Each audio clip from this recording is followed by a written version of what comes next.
الحمد لله نحمده ونستعينه ونستغفره ونؤمن به ونتوكل عليه ونعوذ بالله من شرور أنفسنا ومن سيئات أعمالنا من يهده الله فلا مضل له ومن يضلله فلا هادي له ونشهد أن لا إله إلا الله وحده لا شريك له ونشهد أن محمدا عبده ورسوله أرسله بالهدى ودين الحق ليظهره على الدين كله ولو كره المشركون اللهم صل على محمد وعلى آل محمد كما صليت على إبراهيم وعلى آل إبراهيم اللهم بارك على محمد وعلى آل محمد كما باركت على إبراهيم وعلى آل إبراهيم في العالمين إنك حميد مجيد اللهم رب اشرح لي صدري ويسر لي أمري واحلل عقدة من لساني يفقه قولي وما توفيقي إلا بالله عليه توكلت وإليه أنيب. പ്രിയമുള്ള മുഅ്മിനീങ്ങളെ, സഹോദരങ്ങളെ, സഹോദരിമാരെ, അല്ലാഹു സുബ്ഹാനഹു വ തആല നമ്മുടെ ഒരുമിച്ച് കൂടെയെല്ലാം കബൂലാക്കുമാറാകട്ടെ. നമ്മുടെ ജീവിതത്തിൽ ഇന്നേ വരെ അറിഞ്ഞോ അറിയാതെയോ പലപ്പോഴായി സംഭവിച്ചു പോയിട്ടുള്ള മുഴുവൻ തിന്മകളും തെറ്റുകുറ്റങ്ങളും പടച്ചവൻ അവന്റെ മഹ്ദ ഫദ്ല് കൊണ്ട് മാപ്പാക്കി തരുമാറാകട്ടെ. ഇനി അങ്ങോട്ട് ശേഷിക്കുന്ന ജീവിതം പരിപൂർണമായും പടച്ചവന്റെ തൃപ്തിയിലായി പൊരുത്തത്തിലായി കഴിച്ചുകൂട്ടാനുള്ള തൗഫീഖും അവൻ നമുക്കൊക്കെ നൽകി അനുഗ്രഹിക്കുമാറാകട്ടെ. പരിശുദ്ധ ഖുർആനിന്റെ പേരിലുള്ള നമ്മുടെ ഈ കൂടലും ഖുർആനിന് വേണ്ടി നമ്മൾ നടത്തുന്ന ചെറിയ രീതിയിലുള്ള അധ്വാനങ്ങളും പരിശ്രമങ്ങളും ഒക്കെ നാളത്തെ ആഖിറത്തിന് വേണ്ടി അള്ളാഹു നമ്മളിൽ നിന്നും സാലിഹായ മഖ്ബൂലായ അമലായി സ്വീകരിക്കുമാറാകട്ടെ. ഒന്നുകൂടി ചേർന്നിരുന്നാൽ വലിയ ഉപകാരം. വലിയ ബുദ്ധിമുട്ടും പ്രയാസമൊന്നും ഇല്ലാത്തവർ ചാരിക്കുന്നവരവിടെ ഇരുന്നോളി കേട്ടോ. ബുദ്ധിമുട്ടും പ്രയാസമുള്ളവർ ഇരിക്കുന്നവിടത്ത് ഇരുന്നോളി. അല്ലാത്തവർ ബുദ്ധിമുട്ടില്ലാത്തവരടുത്തിരുന്നാൽ കാര്യങ്ങൾ പറയാനും ഉൾക്കൊള്ളാനൊക്കെ വളരെ എളുപ്പമാവും. അതാണ് ദീനിയായ സദസ്സിന്റെ ഭംഗി, ദീനിയായ സദസ്സിന്റെ മര്യാദയും ഉസൂലൊക്കെ അതാണ്. അല്ലാഹു തആല കാര്യങ്ങൾ മനസ്സിലാക്കാനും അമൽ ചെയ്യാനും നമുക്ക് തൗഫീഖ് നൽകുമാറാകട്ടെ. നമ്മൾ അവസാനമായിട്ട് ഏകദേശം 1.5 മാസം കഴിഞ്ഞു അല്ലേ? അതിൻ്റെ ഇടക്ക് ഏത് സൂറത്ത് അടുത്തിരുന്നാവോ?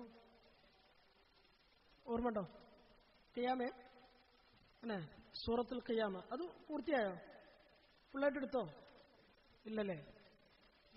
ഇൻഷാ അല്ലാഹ് അത് നമുക്കിനി കുറച്ച് കഴിയുമ്പോൾ ഇൻഷാ അല്ലാഹ് അങ്ങോട്ട് എത്തണം. നമ്മൾ 1.5 മാസം മുമ്പ് അവസാനം ഓതി നിർത്തിയ സൂറത്ത് ഖുർആനിന്റെ ഏറ്റവും അവസാനത്തെ 10 സൂറത്തുകളാണ് നമ്മൾ വിശദീകരിച്ചു വരുന്നത്. അതിൽ അവസാനം ഓതി വെച്ച സൂറത്ത് ഏതാണ്? ഓർമ്മയുണ്ടോ? തബത്തെത്തിയോ? അങ്ങോട്ടെത്തിയില്ല. സൂറത്തുൽ കൗസർ ആണ് ഓതി തീർത്തത്. ഇന്ന അഅ്തൈനാക്കൽ കൗസർ എന്ന് തുടങ്ങുന്ന 3 ആയത്തുകളുള്ള സൂറത്തുൽ കൗസർ ആണ് പൂർത്തിയായത്. ഇനി നമുക്ക് അടുത്തതായി ഓതാനുള്ള സൂറത്ത് ഏതാണ്? സൂറത്തുൽ കാഫിറൂൻ. അപ്പോ ഒന്ന് തുടക്കുന്ന നിലയിൽ ഒരായത്തുകൾ ഓതിത്തരാം. നിങ്ങളൊന്ന് കേട്ടിട്ട് ഓതി ഇൻഷാ അല്ലാഹ്. എന്നിട്ട് നമുക്ക് തഫ്സീറിലേക്ക് കടക്കാം. ബിസ്മില്ലാഹിർ റഹ്മാനിർ റഹീം. ഖുൽ യാ അയ്യുഹൽ കാഫിറൂൻ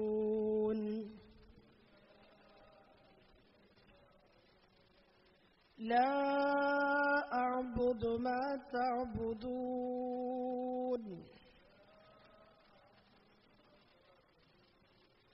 ولا أنتم عابدون ما أعبد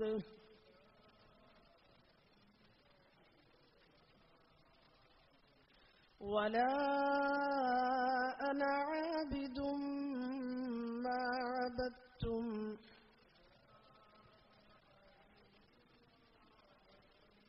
ولا أنتم عابدون ما بعد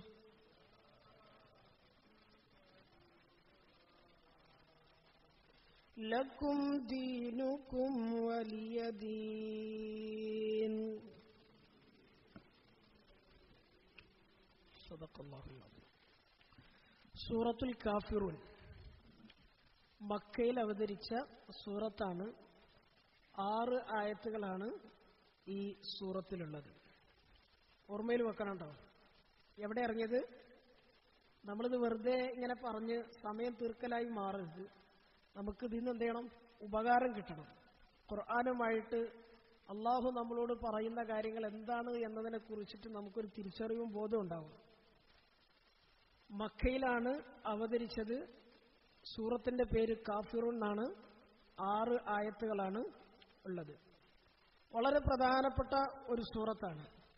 ഈ സൂറത്തിന്റെ മഹത്വത്തെ പറ്റി അള്ളാഹുവിന്റെ റസൂൽ സല്ലല്ലാഹു അലൈഹി വസല്ലമ തങ്ങൾ ഹദീസിൽ കൂടി പഠിപ്പിച്ചു. ഈ സൂറത്തിന്റെ മഹത്വം ഇമാം തിർമിദി റഹ്മത്തുള്ളാഹി അലൈഹി റിപ്പോർട്ട് ചെയ്യുന്ന ഹദീസിൽ കാണാൻ കഴിയും. ഖുൽ ഹുവല്ലാഹു അഹദ് തഅദിലു സുലുസൽ ഖുർആൻ. ഖുൽ ഹുവല്ലാഹു അഹദ് എന്ന് പറഞ്ഞു തുടങ്ങുന്ന സൂറത്തുൽ ഇഖ്ലാസ് ഖുർആനിന്റെ 1/3 തുല്യമാണ്. അതുപോലെ വഖുൽ യാ അയ്യുഹൽ കാഫിറൂൻ, ഖുൽ യാ അയ്യുഹൽ കാഫിറൂൻ എന്ന് തുടങ്ങുന്ന സൂറത്തുൽ കാഫിറൂൻ തഅദിലു റുബുഅൽ ഖുർആൻ, ഖുർആനിന്റെ 4/1 തുല്യമാണ്. റസൂലുള്ളാഹി സല്ലല്ലാഹു അലൈഹി വസല്ലമ തങ്ങൾ പഠിപ്പിച്ച പ്രധാനപ്പെട്ട ഹദീസാണ്. എന്താ പറഞ്ഞത്? സൂറത്ത് ഇഖ്ലാസ് മനപ്പാടല്ലേ? ഖുർആനിന്റെ 1/3 തുല്യമാണ്. സൂറത്തുൽ കാഫിറൂൻ മനപ്പാടുണ്ട്. പണ്ട് മുതലേ നമ്മൾ മനസ്സിലാക്കി വെച്ച സൂറത്താണ്. ഖുർആനിന്റെ 4/1 തുല്യമാണ് എന്ന് പറഞ്ഞാൽ അതിന്റെ ചുരുക്കം എന്താണ്? 4 പ്രാവശ്യം സൂറത്തുൽ കാഫിറൂൻ ഒരാൾ ഓതിയാൽ ഖുർആൻ അയാൾ ഖത്മ് തീർത്തതുപോലെയായി. ഖത്മ് തീർത്തു എന്നല്ല കേട്ടോ. ഇനി എന്തെയ്യരുത്? നാളെ മുതൽ മാറി ഇരുന്നിട്ട് കാഫിറൂൻ 4 പ്രാവശ്യം എഴുതിയിട്ട് ഞാൻ ദിവസവും 40-50 വട്ടം ഖുർആൻ ഖത്ം തീർക്കുന്നുണ്ടെന്ന് എന്തെയ്യരുത്? പ്രസംഗിക്കരുത്. അത് ആ രീതിയിൽ ഓതാൻ വേണ്ടി ഒരു പ്രചോദനം അല്ലെങ്കിൽ അങ്ങനെ ഒരു പ്രേരണ എന്ന നിലക്കല്ല റസൂലുള്ളാഹി സ്വല്ലല്ലാഹി അലൈഹി വസല്ലം തങ്ങൾ പറഞ്ഞത്. പിന്നെയോ ഈ സൂറത്തിന് അത്രത്തോളം മഹത്വമുണ്ട്. ആ മഹത്വത്തെ മനസ്സിലാക്കി ജീവിതത്തിൽ പതിവാക്കേണ്ട ഒരു സൂറത്ത് എന്ന നിലയിലാണ് ഖുർആനിന്റെ 4/1 എന്ന് പറഞ്ഞത്. ഖുർആനിന്റെ ഖത്ം തീർത്തു എന്ന് പറയണമെങ്കിൽ അത് തുടക്കം മുതൽ ഒടുക്കം വരെ ഇരുന്നെ ഓതണം. പക്ഷെ ഈ സൂറത്തിന് ഇത്രത്തോളം മഹത്വമുള്ളതുകൊണ്ട് പറഞ്ഞത് 4 പ്രാവശ്യം ഓതിയാൽ ഏകദേശം ഖത്ം തീർത്തതുപോലത്തെ പ്രതിഫലമൊക്കെ എന്തെയും കിട്ടും. അതിനേക്കാൾ കുറച്ചും കൂടി ദർജ കൂടുതലാണ് ഏത് സൂറത്തിന്? സൂറത്തുൽ ഇഖ്ലാസ് 3/1. അപ്പോ 3 പ്രാവശ്യം സൂറത്ത് ഇഖ്ലാസ് ഓതിയാൽ ഖുർആൻ ഖത്ം തീർത്തതുപോലെയായി. അള്ളാഹു നമുക്ക് അമൽ ചെയ്യാൻ തൗഫീഖ് നൽകുമാറാകട്ടെ. ഈ 2 സൂറത്തും ഒരു മുഅ്മിനിന്റെ ജീവിതത്തിൽ നിന്ന് ഒഴിവാക്കാൻ പറ്റാത്ത അല്ലെങ്കിൽ വേർപെടുത്താൻ പറ്റാത്ത പ്രാധാന്യമുള്ള മഹത്വമുള്ള സൂറത്താണ്. ഹദീസുകളിൽ കൂടി അതിന്റെ മഹത്വത്തെ പറ്റി നബി തങ്ങൾ സല്ലല്ലാഹു അലൈഹി വസല്ലം ജീവിതത്തിൽ ഇത് പതിവാക്കിയിരുന്നു എന്ന് സഹാബാക്കൾ ഹദീസുകളിലൂടെ പഠിപ്പിക്കുന്നതായിട്ട് കാണാൻ കഴിയും. ഈ 2 സൂറത്തും ചില നമസ്കാരങ്ങളിൽ ഓതൽ പ്രധാനപ്പെട്ട സുന്നത്താണ്. ഇപ്പൊ നമ്മൾ മഗ്രിബ് നിസ്കരിച്ചു അല്ലേ? മഗ്രിബ് നിസ്കരിച്ചു കഴിഞ്ഞാൽ ശേഷമുള്ള 2 റക്അത്ത് സുന്നത്ത് നിസ്കാരമുണ്ട്. അത് റവാത്തിബ് സുന്നത്തിൽപ്പെട്ടതാണ്. സാധാ ഒരു സുന്നത്തല്ല. പിന്നെയോ റവാത്തിബ് സുന്നത്താണ്. എന്ന് പറഞ്ഞാൽ വളരെ പ്രാധാന്യത്തോടുകൂടി ഒഴിവാക്കാൻ പാടില്ലാത്ത തരത്തിൽ നമ്മുടെ ജീവിതത്തിൽ പതിവാക്കേണ്ട 2 റക്അത്ത് സുന്നത്ത് നിസ്കാരം. ഹദീസിൽ കാണാൻ കഴിയും മഗ്രിബിന്റെ 2 റക്അത്തിൽ എന്ന് പറഞ്ഞാൽ 2 റക്അത്ത് സുന്നത്ത് നമസ്കാരത്തിൽ സാധാരണ റസൂലുള്ളാഹി സ്വല്ലല്ലാഹി അലൈഹി വസല്ലം തങ്ങൾ ഓതാറുണ്ടായിരുന്നത് ആദ്യത്തെ റക്അത്തിൽ സൂറത്തുൽ കാഫിറൂനും രണ്ടാമത്തെ റക്അത്തിൽ സൂറത്തുൽ ഇഖ്ലാസുമായിരുന്നു. അല്ലാഹു തആല അമൽ ചെയ്യാൻ തൗഫീഖ് നൽകുമാറാകട്ടെ. ഇൽമു മനസ്സിലായി. ഇനി എന്ത് ചെയ്യണം? അമൽ ചെയ്യണം. നാളെ മഗ്രിബോട് കൂടി ചെയ്യും ഇൻഷാ അല്ലാഹ്. സുന്നത്താണ്, പതിവാക്കണം. ആഗ്രഹിച്ച് പ്രതിഫലം കാംക്ഷിച്ച് ചെയ്യണം. അപ്പോഴാണ് കിട്ടുക. രണ്ടാമത് റസൂലുള്ളാഹി സ്വല്ലല്ലാഹി അലൈഹി വസല്ലം തങ്ങൾ യാത്രയിൽ പോലും ഒഴിവാക്കാത്ത അല്ലെങ്കിൽ തങ്ങൾ അത്രത്തോളം പ്രാധാന്യത്തോടുകൂടി മുറുകെ പിടിച്ച ഒരു 2 റക്അത്ത് സുന്നത്തുണ്ട്. അതേതാണ്? ഫജ്റിന്റെ മുമ്പ്, സുബഹിക്ക് മുമ്പുള്ള 2 റക്അത്ത് സുന്നത്ത്. യാത്ര പലപ്പോഴും ബുദ്ധിമുട്ടുള്ളതാവും, പ്രയാസങ്ങൾ ഉണ്ടാവും. സുന്നത്തുകൾ ഒഴിവാക്കാൻ നമുക്ക് ഇളവുകളുണ്ട്, വിടുതികളുണ്ട്. പക്ഷേ റസൂലുള്ളാഹി സ്വല്ലല്ലാഹി അലൈഹി വസല്ലം തങ്ങള് യാത്രയിൽ പോലും ഒഴിവാക്കാത്ത 2 റക്അത്ത് ഉണ്ടെങ്കിൽ അതേതാണ്? സുബഹിക്ക് മുമ്പുള്ള 2 റക്അത്താണ്. ഈ 2 റക്അത്തുകളിൽ ആദ്യത്തേതിൽ ഫാത്തിഹ കഴിഞ്ഞാൽ നബി തങ്ങൾ സല്ലല്ലാഹു അലൈഹി വസല്ലം സാധാരണ ഓതാറുണ്ടായിരുന്നത് ഒന്നാമത്തേത് സൂറത്തുൽ കാഫിറൂനും രണ്ടാമത്തെ റക്അത്തിൽ സൂറത്തുൽ ഇഖ്ലാസുമായിരുന്നു എന്ന് ഹദീസിൽ കാണാൻ കഴിയും. 2 പ്രാവശ്യം സുന്നത്തെടുക്കാനുള്ള തൗഫീഖ് അല്ലാഹു നമുക്ക് തരാൻ. അമൽ ചെയ്യും ഇൻഷാ അല്ലാഹ്. നാളെ സുബഹി മുതൽ ഇപ്പൊ നീ മുമ്പുള്ള ആ 2 റക്അത്ത് ജീവിതത്തിൽ നിന്ന് ഒരിക്കലും എന്ത് ചെയ്യരുത്, നമ്മൾ വിടരുത്. അഥവാ എന്തെങ്കിലും കാരണം കൊണ്ട് നമുക്ക് സുബഹിക്ക് മുമ്പ് 2 റക്അത്ത് കിട്ടിയില്ല എന്ന് വെക്കിൽ സുബഹി നിസ്കാരം അത്രയും പ്രാധാന്യമുള്ള സുന്നത്താണ്. 2 റക്അത്തിൽ ആദ്യത്തിൽ ഏതോതണം? സൂറത്തുൽ കാഫിറൂൻ ഓതണം. രണ്ടാമത്തേതിൽ സൂറത്ത് ഇഖ്ലാസ് ഓതണം. ഇനിയുണ്ട്, നമ്മൾ ഹജ്ജിനൊക്കെ പോകുമ്പോൾ തവാഫ് കഴിഞ്ഞാൽ, തവാഫ് കഴിഞ്ഞ ഉടനെ 2 റക്അത്ത് സുന്നത്തുണ്ട്. ആ 2 റക്അത്ത് സുന്നത്തിൽ ആദ്യത്തേതിൽ നബി തങ്ങൾ സല്ലല്ലാഹു അലൈഹി വസല്ലം സാധാരണ ഓതിയിരുന്നത് ഒന്ന് കാഫിറൂനും രണ്ടാമത്തെ റക്അത്തിൽ ഓതിയിരുന്നത് സൂറത്തുൽ ഇഖ്ലാസുമായിരുന്നു എന്ന് സഹാബാക്കൾ നമുക്ക് വിവരിച്ചു തരാണ്. 3 പ്രാവശ്യം സുന്നത്ത് നമസ്കാരങ്ങളിൽ നമുക്ക് ഈ സുന്നത്തിനെ അമൽ ചെയ്യാനുള്ള ഭാഗ്യം, അല്ലെങ്കിൽ ഉറങ്ങുന്ന ആളുകളാണ് അല്ലേ, അതിൻ്റെതായ ഒരു സുന്നത്തായ ശൈലിയും രൂപമുണ്ട്. അതിനനുസരിച്ച് ഉറങ്ങിയാൽ അത് നമുക്ക് ഏറ്റവും വലിയ ഇബാദത്താണ്, പ്രതിഫലമുള്ള കാര്യമാണ്. നമ്മൾ ഉറക്കം എന്തായാലും നമ്മൾ അമൽ ചെയ്യും, ഉറക്കാരും ഒഴിവാക്കൂലല്ലോ. അതുകൊണ്ട് ഹദീസിൽ കാണാൻ കഴിയും, റസൂലുള്ളാഹി സ്വല്ലല്ലാഹി അലൈഹി വസല്ലം തങ്ങൾ ഉറങ്ങുന്ന സമയത്ത് ചെല്ലുന്ന ദിക്റുകളുടെ കൂട്ടത്തിൽ, ഓതാറുണ്ടായിരുന്ന സൂറത്തുകളുടെ കൂട്ടത്തിൽ പ്രാധാന്യത്തോടുകൂടി ഓതിയിരുന്ന ഒരു സൂറത്താണ് സൂറത്തുൽ കാഫിറൂൻ. അവിടെയുണ്ട് സൂറത്തുൽ ഇഖ്ലാസ് കേട്ടോ. സൂറത്തുൽ ഇഖ്ലാസ് 3 പ്രാവശ്യം ഓതണം എന്നുള്ളത് വേറെ റിവായത്തിൽ കാണാൻ കഴിയും. ഈ ഹദീസിൽ നമുക്ക് കാണാൻ കഴിയും, നബി തങ്ങൾ സല്ലല്ലാഹു അലൈഹി വസല്ലം ഉറങ്ങുന്നതിന്റെ മുമ്പായി ഓതാറുണ്ടായിരുന്ന ദിക്റുകളുടെ കൂട്ടത്തിൽ, സൂറത്തുകളുടെ കൂട്ടത്തിൽ ഏറ്റവും അവസാനം ഓതിയിരുന്നത് സൂറത്തുൽ കാഫിറൂൻ ആയിരുന്നു. എന്ന് പറഞ്ഞാൽ സൂറത്തുൽ കാഫിറൂൻ ഓതി കടന്ന പിന്നെ എന്ത് ചെയ്യരുത്, വർത്താനം പറയരുത്, അതും ഇതുമുള്ള പണികളൊന്നും എന്ത് ചെയ്യരുത്, ചെയ്യരുത്. കാഫിറൂനിന്മേൽ എന്ത് ചെയ്യണം, നമ്മുടെ ആ ഉറക്കത്തിന് മുമ്പുള്ള എല്ലാ അമലുകളും പൂർത്തിയായിരിക്കണം. അങ്ങനെ ഉറങ്ങണം. ഈ സൂറത്തിന്റെ മഹത്വത്തെ പറ്റി നബി തങ്ങൾ സല്ലല്ലാഹു അലൈഹി വസല്ലം പറഞ്ഞു, ഫഇന്നഹു ബറാഅത്തും മിനശ്ശിർക്ക്, തീർച്ചയായും ഈ സൂറത്തിൽ ഷിർക്കിൽ നിന്നുള്ള ഒഴിവാകലുണ്ട്, ഷിർക്കിൽ നിന്നുള്ള ഒഴിവാകുന്നതിന്റെ പ്രഖ്യാപനമുണ്ട്. എന്ന് പറഞ്ഞാൽ ഈ സൂറത്ത് ഓതി ഒരാള് അങ്ങ് കടന്നുറങ്ങിയാൽ അയാൾ ശരിയായ തൗഹീദിലും ശരിയായ ഈമാനിലുമാണ് കടന്നുറങ്ങുന്നത് അല്ലേ. ഒരു പകലിന്റെ അവസാനം അല്ലെങ്കിൽ ഒരു ദിവസത്തിന്റെ അവസാനം. ഇനി നേരം എടുത്ത് എണീക്കുമ്പോ 2 റക്അത്ത് നിസ്കരിക്കുമ്പോ അവിടെയും ഓതേണ്ടതാണ് സൂറത്തുൽ കാഫിറൂനാണ്. അപ്പോഴും ദിവസത്തെ തുടങ്ങുന്നതും ശരിയായ തൗഹീദിലും ഈമാനിലാണ്. പിന്നെ അവന്റെ ജീവിതം എന്താവില്ല, വ്യതിചലിക്കാൻ സാധ്യതകളൊന്നുമില്ല. അല്ലാഹു തആല ഈ മഹത്വത്തെ മനസ്സിലാക്കി അമൽ ചെയ്യാൻ നമുക്ക് തൗഫീഖ് നൽകി അനുഗ്രഹിക്കുമാറാകട്ടെ. ഇത് സുന്നത്തായ അമലുകളാണ് കേട്ടോ. പരസ്പരം ഇത് ഓർമ്മയുണ്ടാകണം, അങ്ങോട്ടും ഇങ്ങോട്ടും ഓർമ്മപ്പെടുത്തലുകൾ ഉണ്ടാകണം. ഇനി നമ്മുടെ ജീവിതത്തിൽ നിന്ന് ഇതെന്ത് ചെയ്യരുത്, നമ്മൾ വിട്ടുകളയരുത്. സുന്നത്തിനോടുള്ള മഹബത്തും സ്നേഹവും അമലുകളിലൂടെയാണ് എന്ത് ചെയ്യേണ്ടത്, ശരിയായ നിലയിൽ നമ്മൾ പ്രകടിപ്പിക്കേണ്ടത്. അല്ലാഹു തആല തൗഫീഖ് നൽകുമാറാകട്ടെ. ഈ സൂറത്ത് 6 ആയത്തുകളാണ്. ആ 6 ആയത്തുകളെ അർത്ഥം ആദ്യം ഒന്ന് പറയാം. ഒന്നാമത്തത്, ഖുൽ യാ അയ്യുഹൽ കാഫിറൂൻ, നബിയേ സല്ലല്ലാഹു അലൈഹി വസല്ലം നിങ്ങൾ പറയിൻ.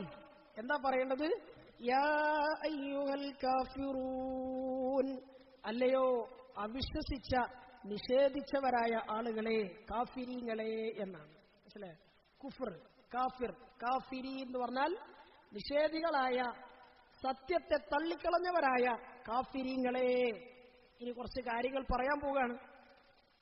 ഒരു മുസ്ലിമിന്റെ അല്ലെങ്കിൽ ഒരു മുഅ്മിനിന്റെ നിലപാട് പ്രഖ്യാപനം ഇങ്ങനെയാണ്. അല്ലാഹു നബി തങ്ങൾ സല്ലല്ലാഹു അലൈഹി വസല്ലമയെ കൊണ്ട് പറയിപ്പിച്ചു. ആദ്യത്തേത്, ലാ അഅ്ബുദു മാ തഅ്ബുദൂൻ, നിങ്ങൾ ആരാധിക്കുന്നതിനെ ഞാൻ ആരാധിക്കുകയില്ല. മനസ്സിലായോ? നിങ്ങൾ ആരാധിക്കുന്നതിനെ ഞാൻ ആരാധിക്കുകയില്ല എന്ന് പറഞ്ഞാൽ നിങ്ങളുടെ ഇബാദത്ത് വേറെയാണ്, എന്റെ ഇബാദത്ത് വേറെയാണ്. കലർത്താൻ പറ്റൂല, കൂട്ടിച്ചേർക്കാൻ പറ്റൂല, അഡ്ജസ്റ്റ്മെന്റുകൾ സാധ്യമല്ല.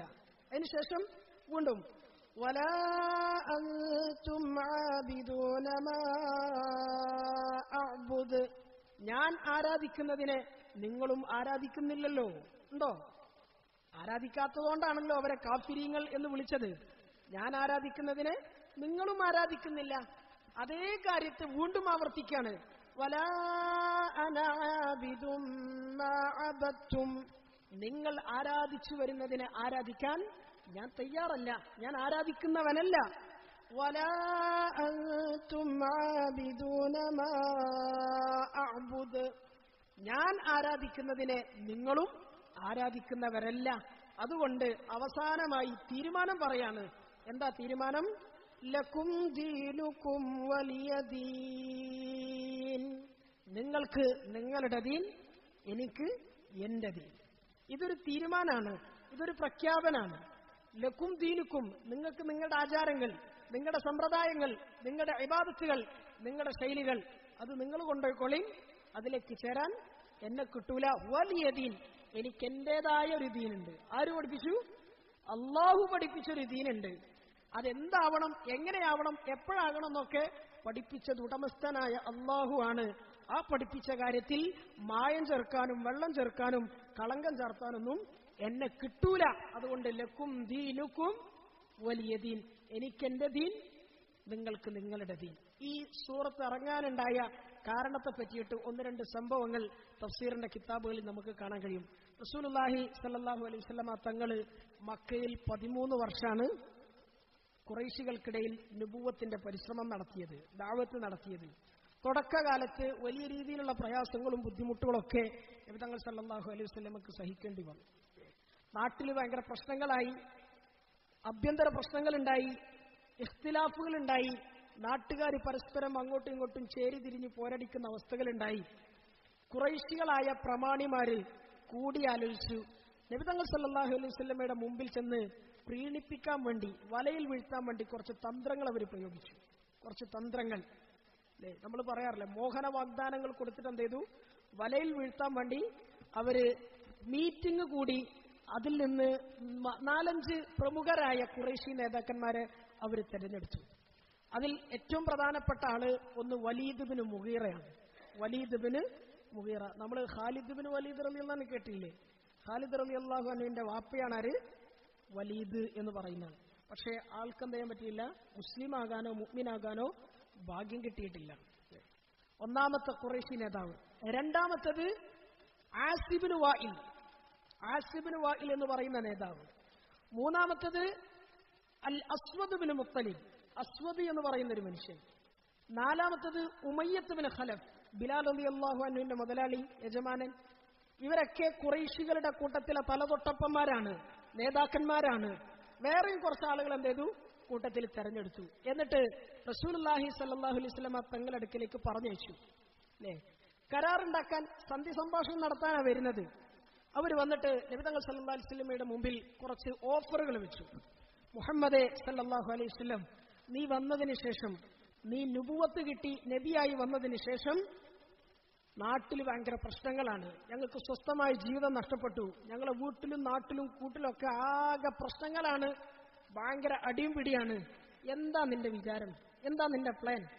നീ ഇപ്പോൾ ഇതുകൊണ്ട് ഉദ്ദേശിക്കുന്നത് ഞങ്ങളുടെ നാട്ടിലെ ഏറ്റവും നല്ല സുന്ദരിയായ ഏതെങ്കിലും ഒരു പെണ്ണിനെ കെട്ടി സ്വസ്ഥമായ ജീവിതം കിട്ടണമെന്നാണ് ആഗ്രഹിക്കുന്നതെങ്കിൽ ഒന്ന് പറഞ്ഞേരും, ഒന്ന് പറഞ്ഞാൽ മതി. ഞങ്ങളുടെ നാട്ടിലെ ഏറ്റവും നല്ല പെണ്ണിനെ നോക്കി നിനക്ക് വിവാഹം കഴിച്ചു തരാം. ഇനി അതല്ല, ഇതുകൊണ്ട് നീ ഉദ്ദേശിക്കുന്നത് ഞങ്ങളുടെ കൂട്ടത്തിൽ ഏറ്റവും വലിയ ധനാഢ്യനായി സമ്പന്നനായി മാറണമെന്നാണെങ്കിൽ നീ പറഞ്ഞാൽ മതി. ഞങ്ങളൊക്കെ ഞങ്ങളുടെ സമ്പത്തിന്റെ വലിയൊരു ഓഹരി വിഹിതം നിനക്ക് വേണ്ടി ഒരുമിച്ച് കൂട്ടിയിട്ട് ഞങ്ങളുടെ കൂട്ടത്തിലെ ഏറ്റവും വലിയ മുതലാളിയായി നിന്നെ പ്രഖ്യാപിക്കാം. ഇനി അതല്ല, ഞങ്ങളുടെ കൂട്ടത്തിൽ ഒരു പ്രമാണിയായി രാജാവിനെ പോലെ കൽപ്പിക്കുന്ന, അല്ലെങ്കിൽ കീഴിൽ പ്രജകളും കൂടെ നടക്കാൻ ആളുകളൊക്കെ ഉള്ള ഒരു പ്രമാണിയായി ജീവിക്കാനാണ് നീ താല്പര്യപ്പെടുന്നതെങ്കിൽ അങ്ങനെ പറ, ഞങ്ങളുടെ കൂട്ടത്തിലെ ഏറ്റവും വലിയ പ്രമാണിയായി നിന്നെ ഞങ്ങളങ്ങ് വാഴിക്കാം, ഞങ്ങളങ്ങ് ഇങ്ങനെ കുറെ വാഗ്ദാനങ്ങൾ കൊടുത്തു. എന്നിട്ട് അവർ പറഞ്ഞു, ഇതൊക്കെയാണ് നിന്നോട് എന്ന് പറഞ്ഞാൽ നബി തങ്ങൾ സല്ലല്ലാഹു അലൈഹി വസല്ലമയോടാ പറയുന്നത്, നിന്റെ മുമ്പിൽ വെക്കാനുള്ള ഞങ്ങൾക്കുള്ള ഉപാധികൾ ഇതാണ്, ഇത് സ്വീകരിക്കുമെങ്കിൽ പറ, ഏതാവശ്യം ചെയ്യാ ഞങ്ങൾ പൂർത്തിയാക്കി തരാം. ഇനി അതല്ല, നിനക്ക് ഇതൊന്നും തൃപ്തിയാവൂല, നീ സമ്മതിക്കൂല എന്നാണെങ്കിൽ അടുത്തൊരു കരാറ് ഞങ്ങൾക്ക് നിന്റെ മുമ്പിൽ വെക്കാനുള്ളത്. ആ കരാറിലാണ് അള്ളാഹ്ക്ക് ഇവരോടുള്ള വെറുപ്പ് കൂടിയത്. അതിന്റെ അടിസ്ഥാനത്തിലാണ് ഈ സൂറത്ത് ഇറങ്ങിയത്. ഒരു പറഞ്ഞെന്താണ്, നീ ഞങ്ങൾ ഈ പറഞ്ഞ ആദ്യത്തെ കരാറിന് തയ്യാറല്ലെങ്കിൽ രണ്ടാമത് ഞങ്ങൾക്ക് വെക്കാനുള്ള ഉപാധി നമുക്ക് തമ്മിൽ ഒരു ഐക്യക്കരാറിലെത്താം, ഒരു ലയനം, ഒരു സമവാക്യം, നമുക്ക് രണ്ടാക്കും അഡ്ജസ്റ്റ് ചെയ്തു പോകാൻ പറ്റുന്ന രൂപത്തിൽ എന്ത് ചെയ്യാം, നമ്മുടെ നാടിന്റെ കോലം അല്ലെങ്കിൽ നമ്മുടെ മതങ്ങൾ തമ്മിൽ അല്ലെങ്കിൽ ദീനുകൾ തമ്മിൽ എന്ത് ചെയ്യാം, ഒന്ന് ലയിപ്പിക്കാം. എന്നിട്ട് അവരിങ്ങനെ വ്യക്തമായി പറഞ്ഞു, ഒരു കാര്യം ചെയ്യാം, ഈ ഒരു വർഷം ആദ്യത്തെ വർഷം നീ ഞങ്ങളുടെ ദൈവങ്ങൾ എന്ത് ചെയ്യണം, ആരാധിക്കണം. ഈ ഒരു വർഷം നീ ഞങ്ങളുടെ ദൈവങ്ങളെ ആരാധിക്കണം. ഈ കൊല്ലം കഴിഞ്ഞാൽ അടുത്ത വർഷം ആ വർഷം മുഴുവൻ ഞങ്ങൾ നിന്റെ ദൈവത്തെ എന്ത് ചെയ്യാം, ആരാധിക്കാം. അപ്പോ ഒരു കൊല്ലം ഞങ്ങൾക്കും ഒരു കൊല്ലം നിനക്കും, ആർക്കും പ്രശ്നം ഉണ്ടാവില്ലല്ലോ, തമ്മിൽ അടി ഉണ്ടാവില്ല, കരാറായില്ലേ. ഒരു കൊല്ലം ഞങ്ങളൊപ്പം ഒരു കൊല്ലം നിന്റെ ഒപ്പം. എന്നിട്ട് 2 കൊല്ലം കഴിഞ്ഞിട്ട് നമുക്ക് എന്ത് ചെയ്യാം, ഒരു താരതമ്യ പഠനം നടത്താം. ഈ 2 കൊല്ലം കൊണ്ട് ആളുകൾക്ക് ഏത് ദൈവങ്ങളെയാണോ കൂടുതൽ ഇഷ്ടപ്പെട്ടത്, ഏത് ഇലാഹിനെയാണോ ഇഷ്ടപ്പെട്ടത്, ആ ഇലാഹിന്റെ കൂടെ പിന്നെ അങ്ങ് നമുക്ക് ഒരു ഒഴുക്കിലങ്ങ് ഒരു മട്ടത്തിലങ്ങ് ജീവിക്കാം. എന്താ, തയ്യാറാണോ? വലിയ കാര്യത്തോടു കൂടി പറഞ്ഞതാണ്. റസൂലുള്ളാഹി സല്ലല്ലാഹു അലൈഹി വസല്ലമ തങ്ങള് കുഫാറുകളുടെ നാവിൽ നിന്ന് ഇത്തരം മോശമായ നീചമായ അള്ളാഹുവിന് വെറുപ്പുള്ള വാക്കുകൾ കേട്ടപാടെ മഅദല്ലാഹി അൻ നുശ്രിക ബിഹി ഗൈറഹ്, എന്റെ ഉടമസ്ഥനായ അള്ളാഹുവിനോട് മറ്റെന്തെങ്കിലും വസ്തുവിനെ അവൻ ഇഷ്ടപ്പെടാത്ത നിലയിൽ പങ്കു ചേർക്കുന്നതിൽ നിന്ന് ഞാൻ കാവലിനെ തേടുന്നു എന്നങ്ങ് പറഞ്ഞു. ഞാൻ എന്റെ റബ്ബിനോട് കാവലിനെ തേടുന്നു എന്നങ്ങ് പറഞ്ഞു. ഉടനെ ജിബ്രീൽ അലൈഹിസ്സലാത്തു വസ്സലാം ആകാശത്ത് നിന്ന് ഇറങ്ങി സൂറത്തുൽ കാഫിറിന്റെ മനോഹരമായ അതിസുന്ദരമായ ദീനിന്റെ ഏറ്റവും വലിയ പ്രഖ്യാപനവും കൊണ്ട് 6 ആയത്തുകളുമായി ജിബ്രീൽ അലൈഹിസ്സലാത്തു വസ്സലാം വന്നു. നബി തങ്ങൾക്ക് ഓതിക്കൊടുത്തു, ഖുൽ യാ അയ്യുഹൽ കാഫിറൂൻ. തുടക്കം തന്നെ ആ വിളിയൊന്ന് നോക്കിയാൽ ആലോചിക്കും, ഒരു മാന്യതയില്ലാത്ത, ഒരു ബഹുമാനമില്ലാത്ത വിളിയാണ്. അല്ലയോ നീചന്മാരെ എന്ന് മലയാളത്തിൽ വിളിച്ചാൽ എങ്ങനെ ഉണ്ടാവും എന്നതുപോലെ തന്നെയാണ് അല്ലയോ കുഫാറുകളെ എന്ന് വിളിക്കുന്നത്. നിഷേധികളെ എന്നാ വിളിച്ചത്, തള്ളിക്കളയുന്നവരെ, ബുദ്ധിയെ ശരിയായ നിലയിൽ പ്രയോഗിക്കാത്ത ആളുകളെ, നിങ്ങളായിട്ട് ഒരു കോംപ്രമൈസിനും തയ്യാറല്ല കേട്ടോ. എനിക്ക് എന്റെ ദീൻ, നിങ്ങൾക്ക് നിങ്ങളുടെ ദീൻ. ഈ സൂറത്തിറങ്ങി അതിന് തൊട്ടപ്പുറത്തായി സൂറത്ത് സുമറിലെ 1-2 ആയത്തുകൾ കൂടി ഇറങ്ങി എന്ന് തഫ്സീറിൽ നമുക്ക് കാണാൻ കഴിയും.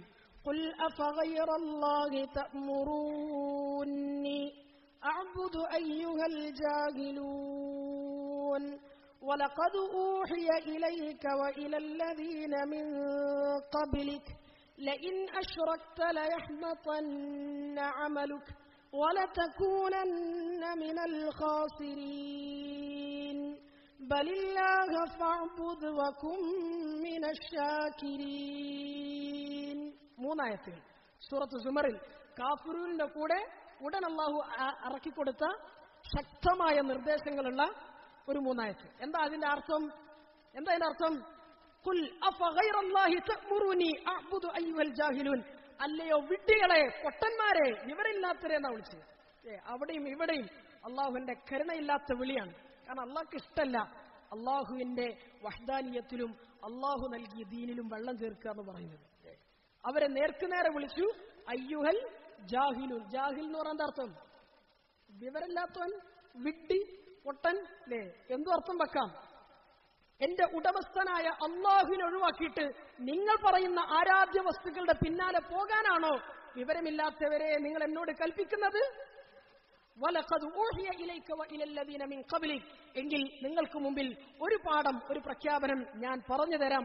എന്റെ ഉടമസ്ഥനായ റബ്ബ് അള്ളാഹു എന്നോടൊന്നല്ല, എന്റെ മുമ്പ് കഴിഞ്ഞുപോയ മുൻകാല സമുദായങ്ങൾക്ക്, അവരിൽ നിയോഗിക്കപ്പെട്ട മുഴുവൻ പ്രവാചകന്മാർക്കും നൽകിയ ഒരു പ്രധാനപ്പെട്ട ഒരു നിർദ്ദേശമുണ്ട്, ഒരു കൽപ്പനയുണ്ട്. എന്താണ് ആ കൽപ്പന? ലഇൻ അശ്റക്ത ലയഹ്ബതന്ന അമലുക വലതകൂനന്ന മിനൽ ഖാസിരീൻ. ഉടമസ്ഥനുമായ അള്ളാഹുവുമായിട്ടുള്ള ബന്ധത്തിൽ ഒരിക്കലും വിള്ളൽ വരാൻ സമ്മതിക്കരുത്. ആ നിലയിൽ എങ്ങാനും ഉടമസ്ഥനുമായിട്ടുള്ള ബന്ധത്തിൽ വിള്ളൽ വന്നാൽ, ശിർക്കിന്റെ കലർപ്പ് വന്നാൽ, പിന്നെ നിങ്ങളുടെ ജീവിതം പാഴാണ്. ഒരു കാര്യമില്ല. ലയഹ്ബതന്ന അമലുക, നിങ്ങൾ എന്ത് ചെയ്തിട്ടും എത്ര കെട്ടിമറിഞ്ഞിട്ടും കാര്യമില്ല. അതുകൊണ്ട് ബലില്ലാഹ ഫഅ്ബുദ്, നിങ്ങൾ ഉടമസ്ഥനായ അള്ളാഹുവിനെ മാത്രം ആരാധിക്കണം. ഉടമസ്ഥനായ അല്ലാഹുവിലേക്ക് മാത്രം തിരിയണം. വകും മിനശ്ശാകിരീൻ, ഉടമസ്ഥനായ അല്ലാഹുവിന്റെ അടിമ എന്ന നിലയിൽ ഉടമസ്ഥനോട് നന്ദിയുള്ള, കൂറുള്ള, ആത്മാർത്ഥത പുലർത്തുന്ന ഒരടിമയായി ജീവിക്കണം കേട്ടോ എന്ന് അല്ലാഹു ആയത്തിറക്കി. ഈ ഒരു സൂറത്തും ചില്ലറ ആയത്തുകളും റസൂലുള്ളാഹി സ്വല്ലല്ലാഹി അലൈഹി വസല്ലം തങ്ങള് ഇത് അവതരിച്ച ഉടനെ നടന്നു. എവിടേക്ക്? കഅബയുടെ മുന്നിലേക്ക്. കഅബയുടെ മുന്നിൽ ആ സമയത്ത് ഖുറൈശികളായ പ്രമാണിമാരും പ്രമുഖന്മാരും നാട്ടുകാരൊക്കെ ഒരുമിച്ച് കൂടിയിരിക്കുന്ന ആ സദസ്സിന്റെ മുമ്പിൽ ചെന്നിട്ട് അത്യുച്ചത്തിൽ നബി തങ്ങൾ സല്ലല്ലാഹു അലൈഹി വസല്ലം നീട്ടി അതിസുന്ദരമായ ശബ്ദത്തിൽ ഓതിക്കൊടുത്തു എന്ന് കിതാബുകളിൽ കാണാൻ കഴിയും. ഖുൽ യാ അയ്യുഹൽ കാഫിറൂൻ, ആദർശത്തിന്റെ ഉറച്ച ശബ്ദം റസൂലുള്ളാഹി സ്വല്ലല്ലാഹി അലൈഹി വസല്ലം തങ്ങളുടെ നാവിലൂടെ ഖുർആനിന്റെ ആയത്തുകളായി ഇങ്ങനെ അന്തരീക്ഷത്തിൽ അലയടിച്ചു. അല്ലയോ കാഫിരീങ്ങളെ എന്ന് പറഞ്ഞാൽ ഒരൊറ്റ ആളാ നിൽക്കുന്നത്. നബി തങ്ങൾ സല്ലല്ലാഹു അലൈഹി വസല്ലം കൂട്ടത്തിൽ ആരുമില്ല. കൂടിയിരിക്കുന്നത്, മുന്നിലിരിക്കുന്നത് മുഴുവൻ ആ പറഞ്ഞ വിഭാഗത്തിൽപ്പെട്ട പ്രമാണിമാരാണ്, തന്റെ ഇടമുള്ള കയ്യൂക്കുള്ള ആളുകളാണ്. പക്ഷേ അള്ളാഹ്ക്ക് വേണ്ടി, അള്ളാഹുവിനെ കുറിച്ചിട്ട് അള്ളാഹുവിലേക്ക് ക്ഷണിക്കുന്ന കാര്യത്തിൽ ലവലേശം പോലും ഭയമില്ലാതെ ചങ്കുറപ്പോടുകൂടി റസൂലുള്ളാഹി സ്വല്ലല്ലാഹി അലൈഹി വസല്ലം തങ്ങൾ ഈ പരിശുദ്ധ ഖുർആനിന്റെ ആയത്തുകൾ ഓതിക്കൊടുത്തു എന്ന് നമുക്ക് തഫ്സീറിന്റെ കിതാബുകളിൽ കാണാൻ കഴിയും. ഈ സൂറത്ത് ഇറങ്ങാനുണ്ടായ കാരണം ഇതാണ്.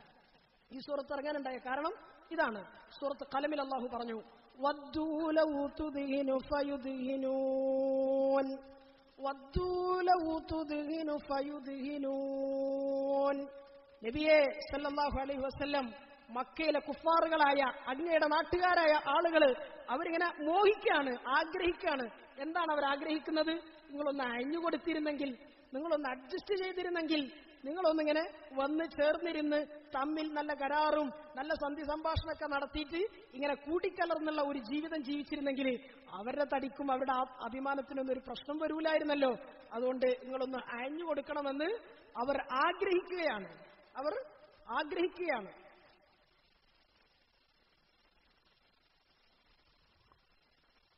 കൊടുക്കണ്ടോ? ഈ സൂറത്തിന്റെ ഇപ്പൊ ഈ പറഞ്ഞ ഈ ഓതിയ ആയത്തിന്റെ തഫ്സീറിൽ നമുക്ക് കാണാൻ കഴിയും. നേരത്തെ പറഞ്ഞ അതേ ആള് വലീദ് ഇബ്നു മുഗീറ വന്നിട്ട് നബി തങ്ങൾ സല്ലല്ലാഹു അലൈഹി വസല്ലമയുടെ മുമ്പിൽ കുറെ കാര്യങ്ങൾ പറഞ്ഞ് നബി തങ്ങളെ വലയിലാക്കാൻ നോക്കി. അള്ളാഹ്ക്ക് ഇഷ്ടപ്പെട്ടില്ല. ആ വരവും ആ വർത്തമാനവും നബി തങ്ങൾ സല്ലല്ലാഹു അലൈഹി വസല്ലമ തങ്ങളുടെ മുമ്പിലുള്ള അയാളുടെ പ്രസംഗമൊന്നും അള്ളാഹ്ക്ക് ഇഷ്ടപ്പെട്ടില്ല.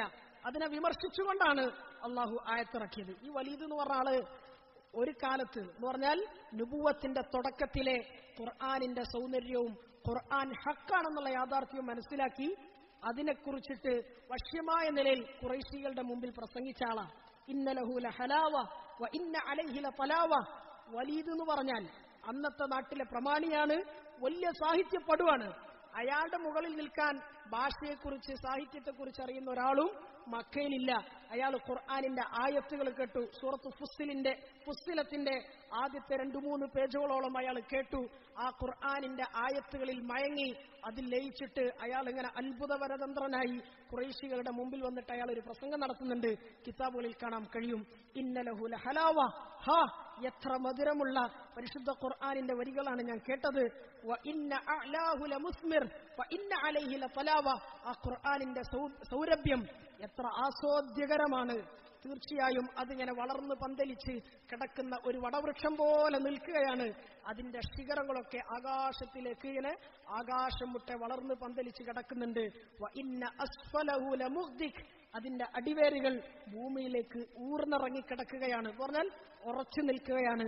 വ ഇന്നഹു യഅലു വലാ യുഅലാ അലൈഹി. ഈ ഖുർആനിനെ അതിജയിക്കാൻ മക്കക്കാരായ മനുഷ്യന്മാരായ നമ്മുടെ സാഹിത്യ കൃതികൾക്കോ പ്രസംഗങ്ങൾക്കോ കഴിയൂല എന്ന് ഒരു കാലത്ത് വലീദ് പ്രസംഗിച്ചിട്ടുണ്ട്. ഖുർആൻ ശരിയാണെന്നും ഹക്കാണെന്നും അള്ളാഹു ഉണ്ടെന്നും അള്ളാഹു മാത്രമാണെന്നും മനസ്സിലാക്കിയ ആളാണ് ആര്? വലീദ്. പക്ഷേ നാട്ടിലെ നിൽപ്പും അദ്ദേഹത്തിന്റെ സ്ഥാനവും നാട്ടിലെ പ്രമാണിത്വവും ചോദ്യം ചെയ്യപ്പെടുന്ന ഒരവസ്ഥ വന്നപ്പോ, നാട്ടിൽ നിക്കക്കള്ളില്ലാതാവുന്നുള്ള ആ ഒരു ബേജാറ് വന്നപ്പോ എന്ത് ചെയ്തു? സത്യത്തിൽ നിന്ന് മറുകണ്ഠം ചാടി. പറഞ്ഞതൊക്കെ അയാള് വളച്ചൊടിച്ചു. കേട്ടോ, അവസാനം പറഞ്ഞെന്താണ്? ഖുർആൻ സിഹറാണെന്ന് പറഞ്ഞു, മാരണാണെന്ന് പറഞ്ഞു, ഖുർആനിനെ ആക്ഷേപിച്ചു. അതുകൊണ്ട് ആ ആക്ഷേപത്തെ അള്ളാഹ്ക്ക് ഇഷ്ടപ്പെട്ടില്ല.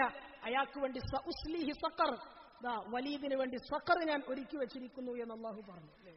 ഈ വലീദ് പല പ്രാവശ്യം റസൂലുള്ളാഹി സ്വല്ലല്ലാഹു അലൈഹി വസല്ലമ തങ്ങളുടെ മുമ്പിൽ വന്നിട്ട് ഓരോ കാര്യങ്ങൾ പറഞ്ഞ് പലതും പറഞ്ഞ് നബി തങ്ങളെങ്ങനെ വശീകരിക്കാൻ നോക്കിയപ്പോ ആ വശീകരണം, അയാളുടെ വർത്തമാനങ്ങൾ അള്ളാഹ്ക്ക് ഇഷ്ടപ്പെട്ടില്ല. വലീദിനെ രൂക്ഷമായ നിലയിൽ വിമർശിച്ചുകൊണ്ട് കുറ്റപ്പെടുത്തിക്കൊണ്ട് സൂറത്ത് ഖമറിൽ അള്ളാഹു ആയത്തിറക്കി, സൂറത്ത് ഖലമിൽ അള്ളാഹു ആയത്തിറക്കി. വദ്ദൂ ലൗ തുദ്ഹിനു ഫയുദ്ഹിനൂൻ വലാ തുതിഅ കുല്ല ഹല്ലാഫിൻ മഹീൻ ഹമ്മാസിൻ മശ്ശാഇൻ ബിനമീം മന്നാഇൻ ലിൽ ഖൈരി മുഅ്തദിൻ അസീം ഉതുല്ലിൻ ബഅദ ദാലിക സനീം. നബിയെ സല്ലല്ലാഹു അലൈഹി വസല്ലം അനുസരിച്ചു പോകരുത് ആ വൃത്തികെട്ടവന്. ആരെ കുറിച്ചാ പറയുന്നത്? വലീദ് ഇബ്നു മുഗീറ.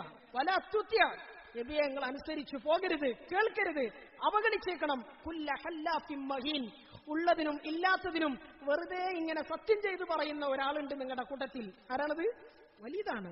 മഹീൻ, അവൻ നീചനാണ്, നിന്ദ്യനാണ്, ഒന്നിനും കൊള്ളാത്തവനാണ്. ഹമ്മാസിൻ മശ്ശാഇൻ ബിനമീം, ജനങ്ങളുടെ കുറ്റവും കുറവും പറഞ്ഞു നടക്കുന്ന ആളാണ്. ഏഷണിയും പരദൂഷണവും ജീവിതത്തിന്റെ ശീലമാക്കി മാറ്റിയ ആളാണ്. അതുകൊണ്ട് അങ്ങനത്തെ ആളുകൾ അനുസരിക്കരുത്. ഭയങ്കര ജവാബ് പറയും.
حي على الصلاة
വലീദ് ഇബ്നു മുഗീറയെ ആക്ഷേപിച്ചുകൊണ്ട് വീണ്ടും തൊട്ടടുത്ത ആയത്തിൽ അല്ലാഹു പറയാണ്, മന്നാഇൽ ലിൽ ഖൈരി മുഅ്തദിൻ അസീം. നന്മകൾക്ക് തടസ്സം നിൽക്കുന്നവനാണവൻ, നന്മകൾക്ക് വിഘാതം സൃഷ്ടിക്കുന്നവനാണവൻ. അസീം, മുഅ്തദിൻ അസീം, അവൻ അക്രമകാരിയാണ്. അസീം, വൻപാപിയാണ്. ജീവിതത്തിൽ പാപങ്ങൾ മാത്രം ചെയ്ത് ശീലമുള്ള ആളാണ്. വീണ്ടും അല്ലാഹു പറഞ്ഞു, ഉതുല്ലിൻ ബഅദ ദാലിക സനീം, അവൻ ധിക്കാരിയാണ്, അഹങ്കാരിയാണ്. എല്ലാത്തിനു ശേഷം അവനെ വിമർശിക്കുന്ന കൂട്ടത്തിൽ അവസാനം അല്ലാഹു പറഞ്ഞു, ബഅദ ദാലിക്, ഇതിനൊക്കെ പുറമെ സനീം, അവൻ ജാരസന്തതിയും കൂടിയാണ്. ജാരസന്തതി എന്ന് പറഞ്ഞാൽ എന്താ? വാപ്പാക്ക് പറക്കാത്തവൻ, അഡ്രസ് ഇല്ലാത്തവൻ, വാലും തുമ്പില്ലാത്തവൻ. നമുക്ക് കാണാൻ കഴിയും, ഈ ആയത്തുകൾ എടുത്ത് പരിശോധിച്ചാൽ വലീദിന്റെ ജീവിതത്തിലെ 9 ഗുണങ്ങളാണ് അല്ലാഹു പറഞ്ഞത്. എത്രണ്ണം? 9 ഗുണങ്ങൾ അല്ലാഹു പറഞ്ഞു. 9 എണ്ണം. നല്ല ഗുണങ്ങളല്ലേ ഇപ്പൊ പറഞ്ഞത് അല്ലേ? വലീദിനെ സംബന്ധിച്ചിട്ട് അല്ലാഹു പറഞ്ഞു 9 കാര്യങ്ങൾ. 8ഉം വലീദിന് തിരിഞ്ഞു. 8 കാര്യങ്ങളും വലീദിന് മനസ്സിലായി. ഓരോ ആയത്തിറങ്ങിയപ്പോ ശരിയാണ്. വലാ തുതിഉ കുല്ല ഹല്ലാഫിൻ, അമിതമായി സത്യം ചെയ്യുന്നവൻ, ശരിയാണ്, എന്റെ ജീവിതത്തിലുണ്ട്. മഹീൻ, നിന്ദ്യനും നീചനുമാണ്, ശരിയാണ്, അതും അതിനുള്ള യോഗ്യത എനിക്കുണ്ട്. ഹമ്മാസിൻ, കുത്തുവാക്ക് പറയുന്നവനാണ്, അതും എന്റെ ജീവിതത്തിന്റെ ശീലാണ്. മശാഇൻ ബിനമീം, ജനങ്ങളുടെ ഏഷണിയും പരദൂഷണമൊക്കെ പറഞ്ഞു നടക്കുന്ന സ്വഭാവം, അതും എന്നിലുണ്ട്. മന്നാഇൽ ലിൽ ഖൈർ, ഒരു നന്മക്കും കൂട്ടു നിൽക്കൂല, ഉള്ള നന്മകൾക്കൊക്കെ തടസ്സം നിൽക്കും, അതിന്റെ ജീവിതത്തിന്റെ പതിവാണ്. മുഅ്തദിൻ, അക്രമം ചെയ്യുന്നവനാണ്, അതിന്റെ ജീവിതത്തിന്റെ ശീലാണ്. അസീം, വൻപാപങ്ങൾ മാത്രം ചെയ്ത് ശീലമുള്ള ആളാണ്, അതിന്റെ ജീവിതത്തിലുണ്ട്. ഉതുല്ലിൻ, ഏറ്റവും അവസാനം അല്ലാഹു പറഞ്ഞു അഹങ്കാരിയാണെന്ന് പറഞ്ഞു, അത് എമ്പാടിന്റെ ജീവിതത്തിലുണ്ട്. ഈ 8 കാര്യങ്ങളും വലീദിന് ഒരു സംശയം ഉണ്ടായില്ല. ഖുർആൻ പറഞ്ഞപ്പോ സഹാബാക്കള് എങ്ങനെയാണോ വിശ്വസിച്ചത് അതുപോലെ തന്നെ അവന്റെ ഉള്ളിലും വിശ്വാസം വന്നു. ഈ 8 കാര്യങ്ങളും എന്നെ പറ്റിയിട്ട് തന്നെ പറഞ്ഞത്. നാട്ടുകാർക്ക് മുഴുവൻ മനസ്സിലായി എന്ന് പറഞ്ഞാൽ, ഖുർആനിൽ അതുവരെ വിശ്വസിക്കാത്ത ആളുകൾക്ക് വരെ മനസ്സിലായി എന്ത്, ഇത് വലീദിനെ പറ്റി തന്നെ പറഞ്ഞത്. ഏകദേശം വലീദാണ് ഇപ്പൊ ഈ പറഞ്ഞ ഈ സിഫത്തുകൾക്കൊക്കെ അർഹതയുള്ള ഒരാള്. പക്ഷേ 9ാമത്തെ കാര്യം, 9ാമത് പറഞ്ഞൊരു കാര്യമുണ്ട്. സലീം, ജാരസന്തതിയാണ്, വാപ്പാക്ക് പറക്കാത്തവനാണ് എന്ന് പറഞ്ഞ കാര്യം, അത് കേട്ടപ്പോ വലീദിനിളകി. വലീദ് പറഞ്ഞു ഇത് മാത്രം അംഗീകരിക്കാൻ കഴിയില്ല. കാരണം നമ്മളൊക്കെ ചരിത്രത്തിൽ വലീദ് ഇബ്നു, എന്താ വാപ്പാന്റെ പേര്? നിങ്ങൾ ഇത്രയും നേരം പറഞ്ഞില്ലേ, വലീദ് ഇബ്നു മുഗീറയാണ്. മുഗീറയുടെ മകൻ വലീദ് എന്നാണ്. മുഗീറ എന്ന് പറയുന്നത് എന്ന് പറഞ്ഞാൽ വലീദിന്റെ വാപ്പ ഒരു കാലത്ത് ഖുറൈശികളുടെ കൂട്ടത്തിലെ ഏറ്റവും വലിയ സമ്പന്നനാണ്, പ്രമാണിയാണ്, നാട്ടുരാജാവിനെ പോലെ ആ ഖുറൈശികൾക്കിടയിൽ വെലസി നടന്ന ആളാണ്. പേരും പെരുമയും പ്രശസ്തിയൊക്കെ ഉള്ള, എല്ലാവരും ബഹുമാനിക്കുന്ന, അനുസരിക്കുന്ന, ആദരിക്കുന്ന ഒരു വ്യക്തിയാണ് ആര്? മുഗീറ. അതുകൊണ്ട് വാപ്പാക്ക് കിട്ടിയ ബഹുമാനം ഈ മകനും കിട്ടിയാണ് ജീവിതത്തിൽ. മകന്റെ കയ്യിലുണ്ടതിന് അത്യാവശ്യം സമ്പത്തും അധികാരവും ഇൽമും, അത്യാവശ്യം ഇൽമും സാഹിത്യമൊക്കെ പഠിച്ച ആളാണ് ആര്? വലീദ്. ഇതുവരെ നാട്ടുകാർ മുഴുവൻ പറഞ്ഞിരുന്നത് വലീദ് ഇബ്നു മുഗീറ എന്നാ, മുഗീറന്റെ മകൻ വലീദ് എന്നാണ്. പക്ഷേ ഇതിന് വിരുദ്ധമായി പരിശുദ്ധ ഖുർആനിൽ ആയത്ത് എന്ത്, ഇവൻ ജാരസന്തതിയാണ് എന്ന് പറഞ്ഞാൽ വാപ്പ ആരാണെന്ന് ഇതുവരെ വ്യക്തത ഇല്ല എന്ന് പറഞ്ഞു. അപ്പൊ പിന്നെ ഇതുവരെ വിളിച്ച വിളി എന്തായി? തെറ്റില്ലേ? മുഗീറന്റെ മകൻ വലീദ് എന്ന് പറയുന്നതിന് ഇവിടെ പ്രസക്തി ഉണ്ടോ? ഇല്ലല്ലോ. ഈ മകനും കിട്ടിയാണ് ജീവിതത്തിൽ. മകന്റെ കയ്യിലുണ്ടതിന് അത്യാവശ്യം സമ്പത്തും അധികാരവും ഇൽമും, അത്യാവശ്യം ഇൽമും സാഹിത്യമൊക്കെ പഠിച്ച ആളാണ് ആര്? വലീദ്.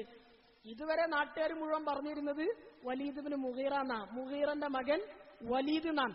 പക്ഷേ ഇതിന് വിരുദ്ധമായി പരിശുദ്ധ ഖുർആനിൽ ആയത്ത് എന്ത്, ഇവൻ ജാരസന്തതിയാണ് എന്ന് പറഞ്ഞാൽ വാപ്പ ആരാണെന്ന് ഇതുവരെ വ്യക്തത ഇല്ല എന്ന് പറഞ്ഞു. അപ്പൊ പിന്നെ ഇതുവരെ വിളിച്ച വിളി എന്തായി? തെറ്റില്ലേ? മുഗീറന്റെ മകൻ വലീദ് എന്ന് പറയുന്നതിന് ഇവിടെ പ്രസക്തി ഉണ്ടോ? ഇല്ലല്ലോ. വലീദിന് ദേഷ്യം ഇരച്ചു കയറി.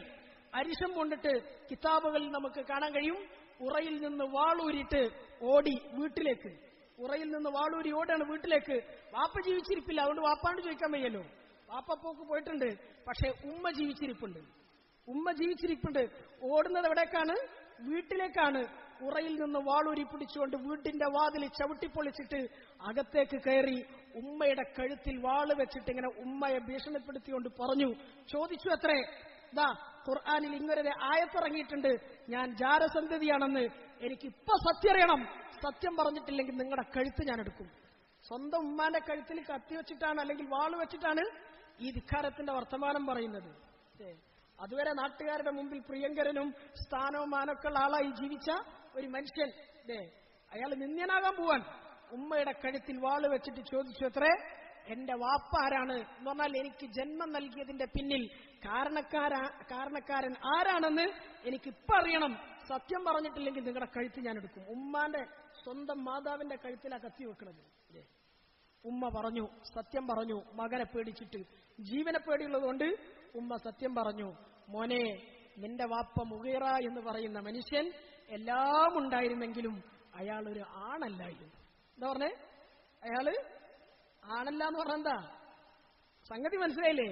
എന്ന് പറഞ്ഞാൽ ഒരു കുട്ടിയെ ജനിപ്പിക്കാനും അല്ലെങ്കിൽ ഒരു സന്താന സൗഭാഗ്യം കിട്ടാനും മാത്രമുള്ള ആണത്വം അയാളുടെ ശരീരത്തിന് ഇല്ലായിരുന്നു. അനീൻ എന്നാണ് ആ കിതാബുകളിൽ നമുക്ക് കാണാൻ കഴിയുന്നത്. എന്ന് പറഞ്ഞാൽ ഒരു ദാമ്പത്യ ജീവിതം നയിക്കാനും ഒരു ഭർത്താവായി നടക്കാനെന്നുള്ള യോഗ്യത അയാൾക്കില്ല. എന്ന് പറഞ്ഞാൽ കുട്ടികളുണ്ടാവില്ല. അങ്ങനെയാണ് അയാളുടെ ബലഹീനത, ശരീരപ്രകൃതി. അല്ലേ? പ്രായമായി, വാപ്പാക്ക് പ്രായമായപ്പോ സ്വാഭാവികമായിട്ടും പേടിയായി. കാരണം സമ്പത്ത് ഒരുപാടുണ്ട്. ഇത് ഇനി എന്റെ മരണത്തിന് ശേഷം, എന്റെ കാലശേഷം ഇത് അനർഹരിലേക്ക് എത്തപ്പെടുമോ, ഇത് വേറെ ആരെങ്കിലും കയറി വന്നിട്ട് കൈകാര്യം ചെയ്യുമോ എന്നുള്ള പേടി കൊണ്ട് വാപ്പ ചെയ്ത പണിയാണെന്ന്. വാപ്പ ചെയ്ത പണിയുടെ ഫലാണ് ഈ നിൽക്കുന്ന നീ വലീദ് എന്ന് പറഞ്ഞാൽ. പച്ചക്ക് പറഞ്ഞാൽ നിന്റെ ഉമ്മയായ എന്നെ കൂട്ടിക്കൊടുത്തു. വാപ്പ ആർക്ക് കൂട്ടിക്കൊടുത്തു? നമ്മുടെ വീട്ടിൽ വേലക്കാരനായി ആടുകളെ നോക്കാൻ വന്നിരുന്ന ഒരു അടിമയില്ലേ, ആ അടിമയുടെ കൂടെ എന്നെ കിടത്തി. ആര്? സ്വന്തം ഭർത്താവ്, നിന്റെ വാപ്പ കിടത്തിയിട്ട് എന്ത് ചെയ്തു? എനിക്ക് ജന്മം നൽകാൻ അതൊരു കാരണമായി. ഈ രഹസ്യം, ഈ സത്യം മദീനയിലെ അല്ലെങ്കിൽ മക്കയിലെ ആർക്കും അറിയാത്തൊരു കാര്യമായിരുന്നു. പക്ഷേ അല്ലാഹു സുബ്ഹാനഹു വ തആല അല്ലാഹുവിന്റെ ദീനിനെതിരെ കളിച്ചപ്പോ വലീദ് ഇബ്നു മുഗീറയുടെ ജീവിതത്തിന്റെ അടിവേര് മാന്തി ഖുറൈശികളുടെ നാട്ടിൽ മുഴുവൻ പാട്ടായി. എന്ത്? വലീദ് വാപ്പയില്ലാത്ത ആളാണ്. അതുവരെ വലിയ സ്ഥാനവും മാനക്കുള്ള ആളായിരുന്നു. ഇപ്പോഴാണ് മനസ്സിലായത് ഇത് വാപ്പ എന്ന് പറയാൻ യോഗ്യതയില്ലാത്ത ഒരു കേവലം അടിമയാണ് വലീദിന്റെ ശരിയായ വാപ്പ.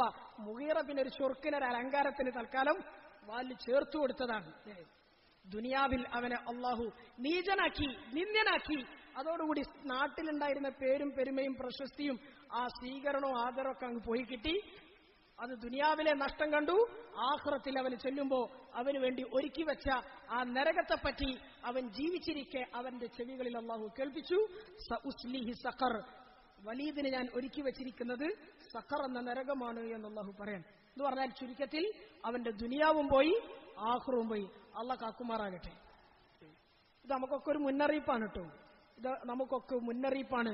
ദീനിനെതിരെ കളിക്കുന്നവർ, ദീനിനെ പരിഹസിക്കുന്നവർ, അള്ളാഹുവിന്റെ റസൂൽ സല്ലല്ലാഹു അലൈഹി വസല്ലമ തങ്ങളെയും തങ്ങൾ കൊണ്ടുവന്ന സുന്നത്തിനെയും തങ്ങളിലൂടെ നമ്മളിലേക്ക് എത്തിയ ദീനിനെയും കൊഞ്ഞനം കുത്തുന്നവർ ദുനിയാവിൽ അനുഭവിക്കേണ്ടി വരും, ആഖിറത്തിലും അനുഭവിക്കേണ്ടി വരും.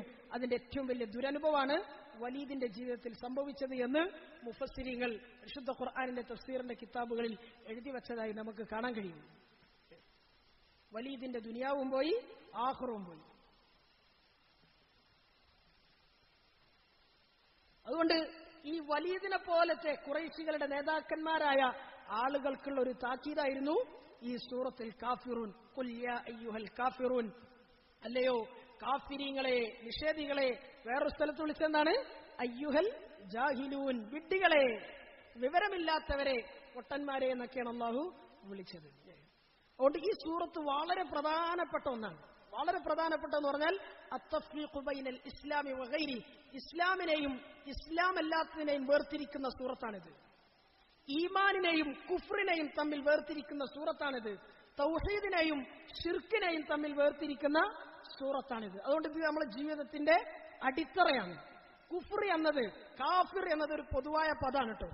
പൊതുവായ പദം എന്ന് പറഞ്ഞാൽ അതിൽ അള്ളാഹുവിനെ നിഷേധിച്ചവരാരോ എല്ലാവരും പെടും. അതിൽ ദീനില്ലാത്തവരും പെടും, യുക്തിവാദികളും പെടും, നിരീശ്വരവാദികളും പെടും, അല്ലെ, സർവമത സത്യവാദികളടക്കം എല്ലാവരും പെടും. യഹൂദര് പെടും, നസാറാക്കൾ പെടും. ഒക്കെ ഈ കുഫറിന്റെ കീഴിലാണ് വരുന്നത്. കാരണം ഒക്കെ അള്ളാഹു കൊണ്ടുവന്ന സത്യത്തെ നിരാകരിച്ചവരും നിഷേധിച്ചവരും തള്ളിക്കളഞ്ഞവരും വ്യാജമാക്കിയവരുമാണ്. അതുകൊണ്ട് കുഫ്ർ എന്ന വാക്ക് ഒരു പൊതുവായ വാക്കാണ്. അതുകൊണ്ട് കുഫ്ർ എന്ന് പറഞ്ഞാൽ അതിൽ പലതുണ്ട്. കുഫ്റിന്റെ ഇപ്പുറത്താണ് കിടക്കുന്നത് ഇസ്ലാം. അതുകൊണ്ട് ഇസ്ലാമിൽ നിന്ന് വ്യതിചലിച്ചാൽ പിന്നെ എത്തുന്നത് നമ്മൾ പല പേരിട്ട് വിളിച്ചാലും അത് കുഫ്റിന്റെ ആ മൈതാനത്തേക്കാണ്. അല്ലാഹു നമ്മളെ കാക്കുമാറാകട്ടെ. കുഫ്റുമായിട്ട് ജീവിച്ചാൽ, കുഫ്റിലായിട്ട് മരിച്ചാൽ, കുഫ്റിലായിട്ട് അള്ളാഹുവിന്റെ അടുക്കിലേക്ക് ചെന്നാൽ നമ്മുടെ ആഖിറം കഷ്ടം തന്നെ. നമ്മൾ ആഖിറം ഏറ്റവും വലിയ പരാജയത്തിന്റെ പടുകുഴിയിലേക്കായിരിക്കും നമ്മളെ കൊണ്ടെത്തിക്കുക. അതുകൊണ്ട് പേടിക്കേണ്ട വിഷയമാണ്. ഈമാനിന്റെ കാര്യത്തിൽ, ഇസ്ലാമിന്റെ കാര്യത്തിൽ പടച്ചോനെ ഞാൻ ഈ നിലയിൽ ഈമാനിന്റെ അഡ്രസ്സിൽ ജീവിക്കുന്നുണ്ട്, എന്റെ ജീവിതത്തിൽ ഞാൻ ശരിയായ മുഅ്മിനും മുസ്ലിമായിട്ടാണോ ജീവിക്കുന്നത് എന്ന ചിന്ത അല്ലെങ്കിൽ ആ പരിശോധന നമുക്കൊക്കെ വേണം. അതുകൊണ്ട് മുസ്ലിം, കാഫിർ, കാഫിർ എന്ന് പറഞ്ഞാൽ എല്ലാവരെയും അല്ലാഹു പെടുത്തിയിട്ടുണ്ട്. ലഖദ് കഫറല്ലദീന ഖാലൂ, അല്ലാഹു പറയാൻ, ലഖദ് കഫറല്ലദീന ഖാലൂ ഇന്നല്ലാഹ ഹുവൽ മസീഹ് ഇബ്നു മറിയം. ഈസാ അലൈഹിസ്സലാത്തു വസ്സലാം അല്ലാഹുവിന്റെ മകനാണ് എന്ന് പറഞ്ഞ വിഭാഗം ആളുകൾ അവർ കാഫിര്യങ്ങളായി പോയിരിക്കുന്നു. അവരെ കുറിച്ച് നമ്മൾ എന്താ പറയാ? ക്രിസ്ത്യാനികൾ, നസാറാക്കൾ എന്നാ പറയാ. അല്ലാഹു പറഞ്ഞു അവരെ ഏത് കൂട്ടത്തിലാണ്? ഈ കാഫിര്യങ്ങളുടെ കൂട്ടത്തിലാണ്. ലഖദ് കഫറല്ലദീന ഖാലൂ ഇന്നല്ലാഹ സാലിസു സലാസ. അല്ലാഹു മൂന്നിൽ മൂന്നാമനാണ് എന്ന് പറഞ്ഞ ത്രിയേകത്വ സങ്കല്പമുള്ള ആ നിലയിൽ ദൈവത്തെ അല്ലെങ്കിൽ ഇലാഹിനെ കാണുന്ന കുറെ ആളുകളുണ്ട്. അവരും കാഫിര്യങ്ങളായി പോയിരിക്കുന്നു. വഖാലത്തിൽ യഹൂദു ഉസൈർ ഇബ്നുല്ലാഹ്. എന്താ പറഞ്ഞത്? വഖാലത്തിൽ യഹൂദു ഉസൈർ ഇബ്നുല്ലാഹ്. യഹൂദന്മാര് ഒരു കാലത്ത് പറഞ്ഞ വാക്കാണ് ഉസൈർ നബി അലൈഹിസ്സലാത്തു വസ്സലാം അല്ലാഹുവിന്റെ മകനാണ്. ഉസൈർ നബി അലൈഹിസ്സലാം അല്ലാഹുവിന്റെ മകനാണ്. വഖാലത്തിൻ നസാറൽ മസീഹ് ഇബ്നുല്ലാഹ്. തൊട്ടപ്പുറത്ത് അതുപോലത്തെ വാക്കിനെ കടമെടുത്തുകൊണ്ട് നസാറാക്കളും പറഞ്ഞു എന്ത്? ഈസാ അലൈഹിസ്സലാത്തു വസ്സലാം അല്ലാഹുവിന്റെ മകനാണ്. രണ്ട് വിഭാഗം, ഒന്ന് തൗറാത്തിന്റെ ആളുകളാണ്, രണ്ട് ഇഞ്ചീലിന്റെ ആളുകളാണ്. തൗറാത്ത് ഹക്കാണ്, ഇഞ്ചീൽ ഹക്കാണ്. ഹക്കായിട്ടാണ് അല്ലാഹു ഇറക്കിയത്. ഇവര് കൂട്ടിക്കലർത്തുകൾ ഉണ്ടാക്കുന്നത് വരെ, ഇവരുടെ കൈകടത്തലുകൾ അതിലുണ്ടാകുന്നത് വരെ തൗറാത്തും ഇഞ്ചീലും ഒക്കെ ഹക്കാണ്. ഈ ഹക്കായ കിതാബ് കിട്ടിയ സമുദായം അവർക്ക് കിട്ടിയ ആ തൗഹീദിൽ അല്ലെങ്കിൽ അവർക്ക് കിട്ടിയ ആ ശരീഅത്തിൽ വെള്ളം ചേർത്തപ്പോ അവരെ സംബന്ധിച്ച് അല്ലാഹു പറഞ്ഞു, യുലാഹിഊന ഖൗലല്ലദീന കഫറൂ മിൻ ഖബൽ. ഈ പറയുന്ന ഇവരുടെ വാക്കുകൾ, ഇവരുടെ നിലപാടുകൾ, ഇവരുടെ പ്രസംഗങ്ങൾ മുഴുവൻ കുഫ്റിന്റെ അല്ലെങ്കിൽ കാഫിരീങ്ങളുടെ നിലപാടിലേക്കാണ് പോകുന്നത്. അതുകൊണ്ട് ഖാതലഹുമുല്ലാഹ്, അല്ലാഹു അവരെ നശിപ്പിക്കട്ടെ എന്ന് പരിശുദ്ധ ഖുർആനിൽ അല്ലാഹു പറയാൻ. മനസ്സിലായോ?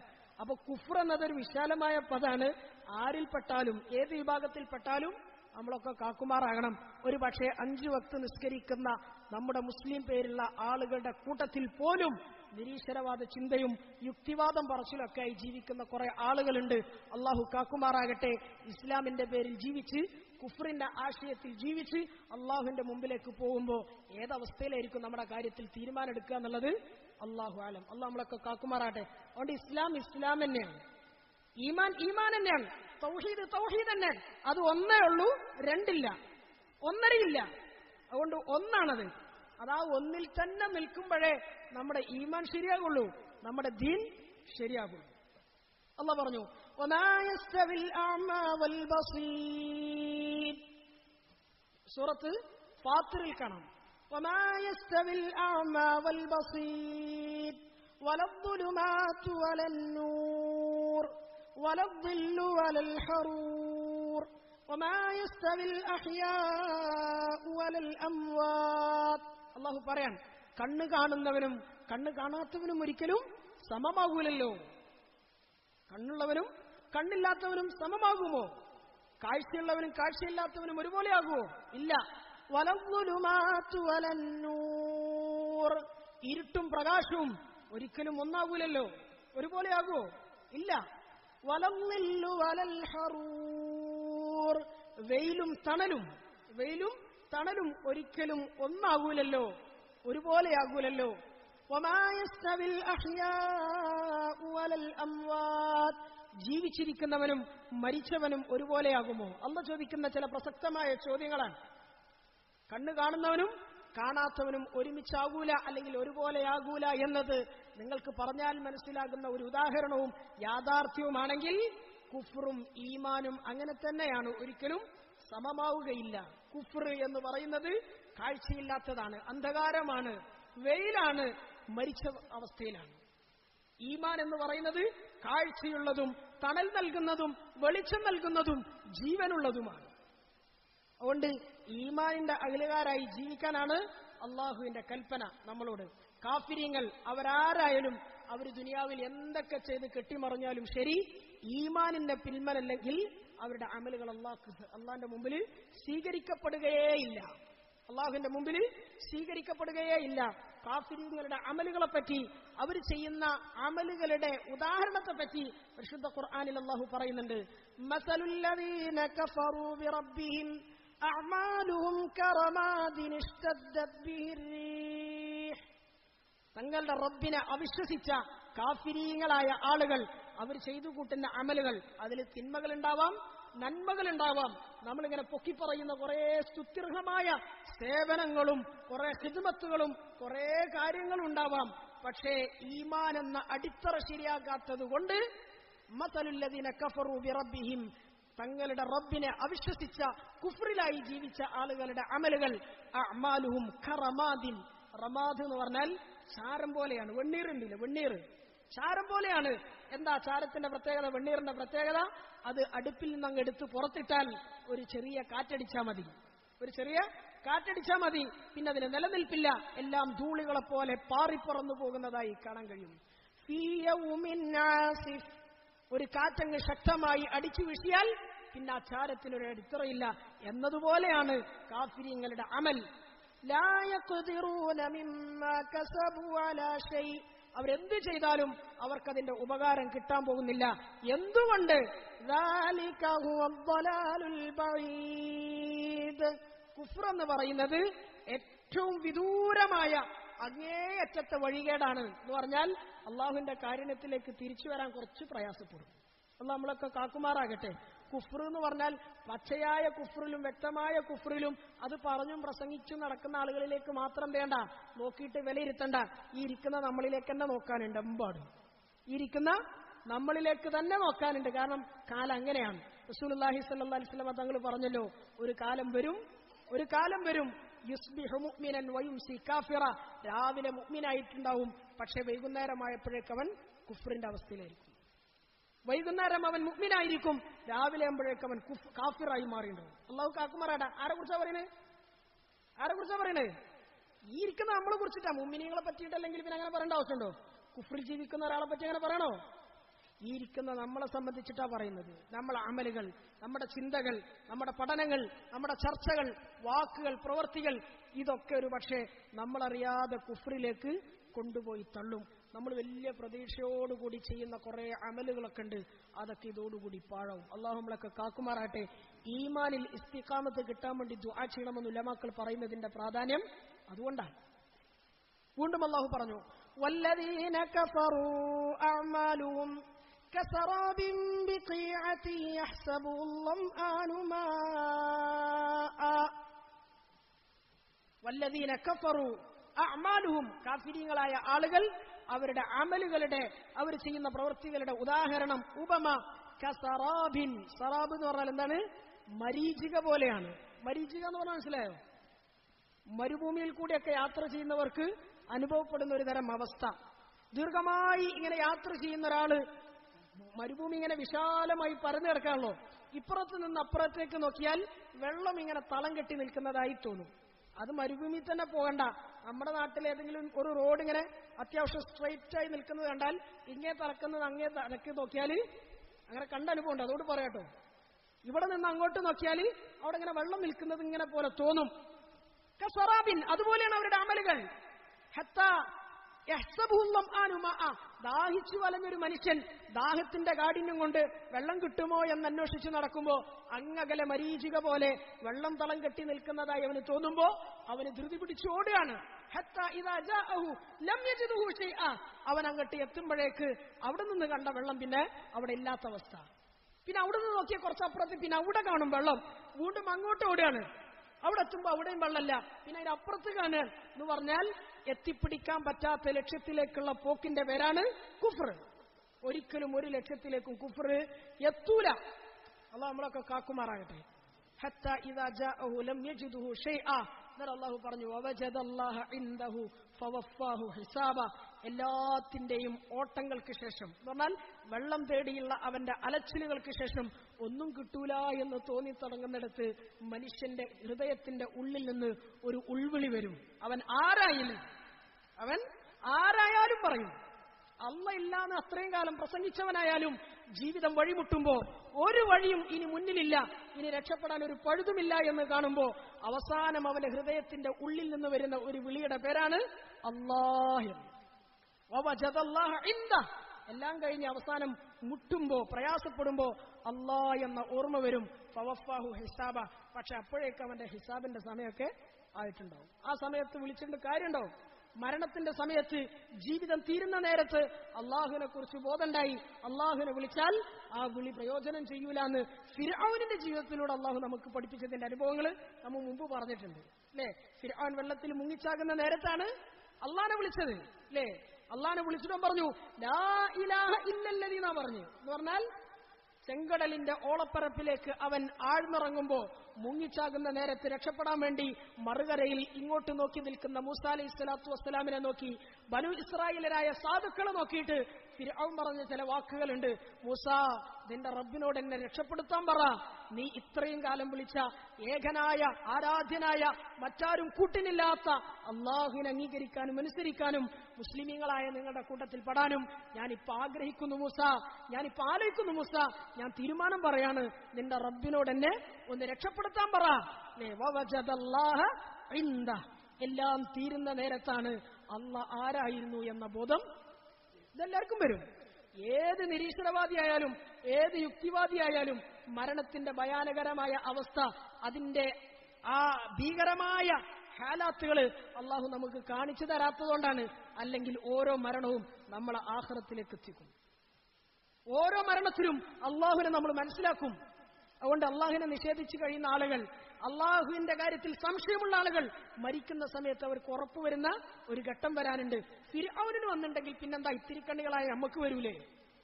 അന റബ്ബുക്കുമുൽ അഅല, ഞാനാണ് ഏറ്റവും ഉന്നതനായ റബ്ബ് എന്ന് പറഞ്ഞ് അഹങ്കാരം പറഞ്ഞവനാണ്. നമ്മളാരും നമ്മൾ റബ്ബാണെന്ന് പറയണ്ടോ? ഇല്ലല്ലോ. അലൈസലി മുൽക്കു മിസ്ര വഹാദിൽ അൻഹാറു തജ്രി മിൻ തഹ്തി, ഈ മിസ്റിന്റെ സാമ്രാജ്യം എന്റെ കാൽ കീഴിലാണെങ്കിൽ ഈ നൈലും ഈ ചെങ്കടലും അത് എന്റെ മണ്ണിലൂടെയാണ് ഒഴുകുന്നതെങ്കിൽ ഞാനാണ് അതിന്റെ ഒഴുക്ക് നിയന്ത്രിക്കുന്നവൻ, ഞാനാണതിനെ ഒഴുക്കിക്കൊണ്ടിരിക്കുന്നവൻ, ഞാനാണതിനെ നിയന്ത്രിക്കുന്നവനെന്ന് ഫിർഔൻ അത്യുച്ചത്തിൽ അഹങ്കാരത്തിന്റെ വർത്തമാനം പറഞ്ഞു. ഫിർഔനിനോളം വർത്തമാനമൊന്നും നമ്മുടെ നാട്ടിലുള്ള യുക്തിവാദികളും നിഷേധികളൊന്നും പറഞ്ഞിട്ടില്ലല്ലോ. എന്നിട്ടും ഫിർഔനെ ഹക്ക് ബോധ്യപ്പെട്ടിട്ടുണ്ടെങ്കിൽ അത്രത്തോളൊന്നും പറയാത്ത നമുക്ക് എന്തായാലും ഫിർഔനിന് ബോധ്യപ്പെട്ടതിനേക്കാൾ കൂടുതൽ ഒരു പക്ഷേ ബോധ്യപ്പെട്ടേക്കാം. ഫിർഔൻ വിളിച്ചതുപോലെ മരണത്തിന്റെ സമയത്ത് അല്ലാ എന്ന് വിളിച്ചേക്കാം. പക്ഷെ മാലം യുഗർഗിർ, തൊണ്ടക്കുഴലിൽ നിന്ന് മൗത്തിന്റെ ആ കണ്ടനാടി വിട്ടുമാറുന്ന സമയത്ത്, അല്ലെങ്കിൽ ശരീരത്തിൽ നിന്ന് റൂഹ് വിട്ടൊഴിയുന്ന നേരത്ത് അല്ലാ എന്ന വിളിക്ക് അള്ളാഹു ഉത്തരം നൽകൂല. അള്ളാഹ് നമ്മളൊക്കെ കാക്കുമാറാകട്ടെ. അള്ളാഹ് ഫിർഔനോട് ചോദിച്ച മറുപടി ഖുർആനിലുണ്ട്. ഫിർഔനെ, നിനക്ക് കാര്യങ്ങൾ മനസ്സിലാക്കാനും തിരിച്ചറിയാനുള്ള പക്വതയും പാകതയും ആയുസ്സും ജീവിതവും അവസരമൊക്കെ ഞാൻ തന്നിട്ട് ഇത്രയും കാലം നീ ധിക്കരിച്ചില്ലേ, നീ അഹങ്കരിച്ചില്ലേ? എന്നിട്ട് ഇപ്പോഴാണോ നിനക്ക് മനസ്സിന് മാറ്റം വന്നത്? ഇപ്പോഴാണോ നിനക്ക് ഞാൻ ആരാണെന്ന ബോധ്യം വന്നത്? ഇപ്പോഴാണോ എന്നെ തിരിച്ചറിയാനും എന്നെ അംഗീകരിക്കാനും അനുസരിക്കാനും നിന്റെ മനസ്സിന് പാകം വന്നത്? വകുന്ത മിനൽ മുഫ്സിദീൻ, നീ അക്രമകാരിയാണ്, നീ അക്രമകാരിയാണ്. അതുകൊണ്ട് ഫല്യൗമ നുനജ്ജീക ബിബദനിക ലിതകൂന ലിമൻ ഖൽഫക ആയ. അല്ലാഹ് അന്നത് പറഞ്ഞു, ഇന്ന് നമ്മളത് നേർക്കണ്ണുകളോടുകൂടി നേർക്കാഴ്ചയിൽ കാണാണ്. ഫിർഔനിന്റെ ജഡം നീട്ടിയിട്ട് കടത്തിയിട്ടുണ്ട്. അത് ഒരു ഡെമ്മിയായി ഒരു ടൂറിസം വകുപ്പിന് പൈസ ഉണ്ടാക്കാൻ വേണ്ടിയിട്ട് അള്ളാഹു ഒരുക്കി വെച്ച സാധനമല്ല. പിന്നെ ഈ ഇരിക്കുന്ന നമുക്ക് ഓരോരുത്തർക്കും വലിയ പാടാണ്. അള്ളാഹു ആരാണെന്ന് ബോധ്യപ്പെടുന്ന ഒരു സമയം ജീവിതത്തിൽ എന്തായാലും വരും. ആ വരുന്ന സമയത്തിന്റെ മുമ്പാണ് അള്ളാഹുവിനെ തിരിച്ചറിയേണ്ടത് എന്ന ഏറ്റവും വലിയ പാഠം ഫിർഔനിന്റെ ജഡത്തിലേക്ക് നോക്കിയാൽ മനസ്സിലാവും. അതിന് ഞാൻ അവിടെ തന്നെ പോയി മനസ്സിലാക്കണമെന്നില്ല, നമ്മളെ കയ്യിലും ഫോണിലൊക്കെ ഉണ്ടല്ലോ. എന്നാലും നമുക്ക് ആ തിരിച്ചറിവ് ഉണ്ടാകണം. നമ്മൾ എന്തോ വലിയ സാധനം എന്ന് പറഞ്ഞ് നമ്മൾ അത്ഭുതം കൂറുകയാണ്. അള്ളാഹുവിന്റെ മുമ്പിൽ അവനൊരു നത്താണ്, ഒന്നുമില്ല. അവന്റെ സകല സാമ്രാജ്യങ്ങളെയും അള്ളാഹു നൈലിലിട്ട് മുക്കിക്കൊന്നതാണ്. എല്ലാം അള്ളാഹു തച്ചുടച്ചു കളഞ്ഞു. പക്ഷേ ആ അവസാന സമയത്തുണ്ടായ തിരിച്ചറിവിന് അള്ളാഹുവിന്റെ മുമ്പിൽ ഒരു പ്രയോജനം ഉണ്ടായില്ല. അവന് ഫിർഔനിന് കിട്ടിയില്ലെങ്കിൽ പിന്നെ നമുക്ക് കിട്ടുമോ? അതുകൊണ്ട് അള്ളാഹ് തന്ന ഈമാൻ, അള്ളാഹ് തന്ന ഹിദായത്ത്, ഇത് നമ്മുടെ കയ്യിൽ നിന്ന് നഷ്ടപ്പെട്ടാൽ ഇതിന്റെ ഉത്തരവാദികള് നമ്മൾ തന്നെയാണ്. ഇന്നല്ലദീന കഫറു സവാഉൻ അലൈഹിം അഅൻദർതഹും അം ലം തുൻദിറുഹും ലാ യുഅ്മിനൂൻ. ഇന്ന് സൂറത്തുൽ ബഖറയുടെ 5 ആയത്ത് നമ്മൾ ഓതി വെച്ചല്ലോ, ഖത്മിന്റെ തുടക്കം. അതിനുശേഷം വരുന്ന തൊട്ടപ്പുറത്തുള്ള ആയത്താണ് ഇന്നല്ലദീന കഫറു, തീർച്ചയായും കാഫിരീങ്ങളായ ആളുകൾ, സവാഉൻ അലൈഹിം അഅൻദർതഹും അം ലം തുൻദിറുഹും ലാ യുഅ്മിനൂൻ. അല്ലാഹു പറയാൻ, നബിയെ നിങ്ങൾ അവരെ എത്ര ഉപദേശിച്ചിട്ടും കാര്യമില്ലട്ടോ. നിങ്ങൾ ഉപദേശിച്ചാലും ഉപദേശിച്ചില്ലെങ്കിലും ഒക്കെ കണക്കാണ്. കുഫ്റിന്റെ ആശയം ഉള്ളിലുറപ്പിച്ചിട്ട് ഞാനിതിൽ നിന്ന് പുറത്തു ചാടൂല എന്ന ആ ഒരു മനസ്സോടുകൂടി കാര്യങ്ങളെ സമീപിച്ചാൽ കുഫ്റിൽ നിന്ന് രക്ഷപ്പെടാൻ കഴിയില്ല. ഒരു പക്ഷേ കുഫ്ർ എന്താണെന്ന് മനസ്സിലാകാതെ കുഫ്റിൽപ്പെട്ട ആളുകളുണ്ടാവും. ഒരു വേന്തവും സത്യത്തിലേക്ക് എത്തും. പക്ഷേ കുഫ്റാണെന്ന് അറിഞ്ഞിട്ടും അതിൽ ഷടിച്ചു നിൽക്കുന്നവർ, പിടിച്ചു നിൽക്കുന്നവർ, ഞാനിത് വിട്ടങ്ങ് വരൂല, എന്റെ മുമ്പിൽ നിങ്ങൾ എത്ര ഹക്ക് ബോധ്യപ്പെടുത്തിയിട്ടും കാര്യമില്ല, ഞാൻ വിട്ടുവരൂല എന്ന് പറയുന്ന ആ നിലപാടുള്ള കുറെ ആളുകളുണ്ട്. സവാഉൻ അലൈഹിം അഅൻദർതഹും അം ലം തുൻദിറുഹും, അവർക്ക് നിങ്ങൾ മുന്നറിയിപ്പ് നൽകിയാലും ഇല്ലെങ്കിലും ഒക്കെ സമമാണ്. ലാ യുഅ്മിനൂൻ, അവർ വിശ്വസിക്കൂല നബിയെ.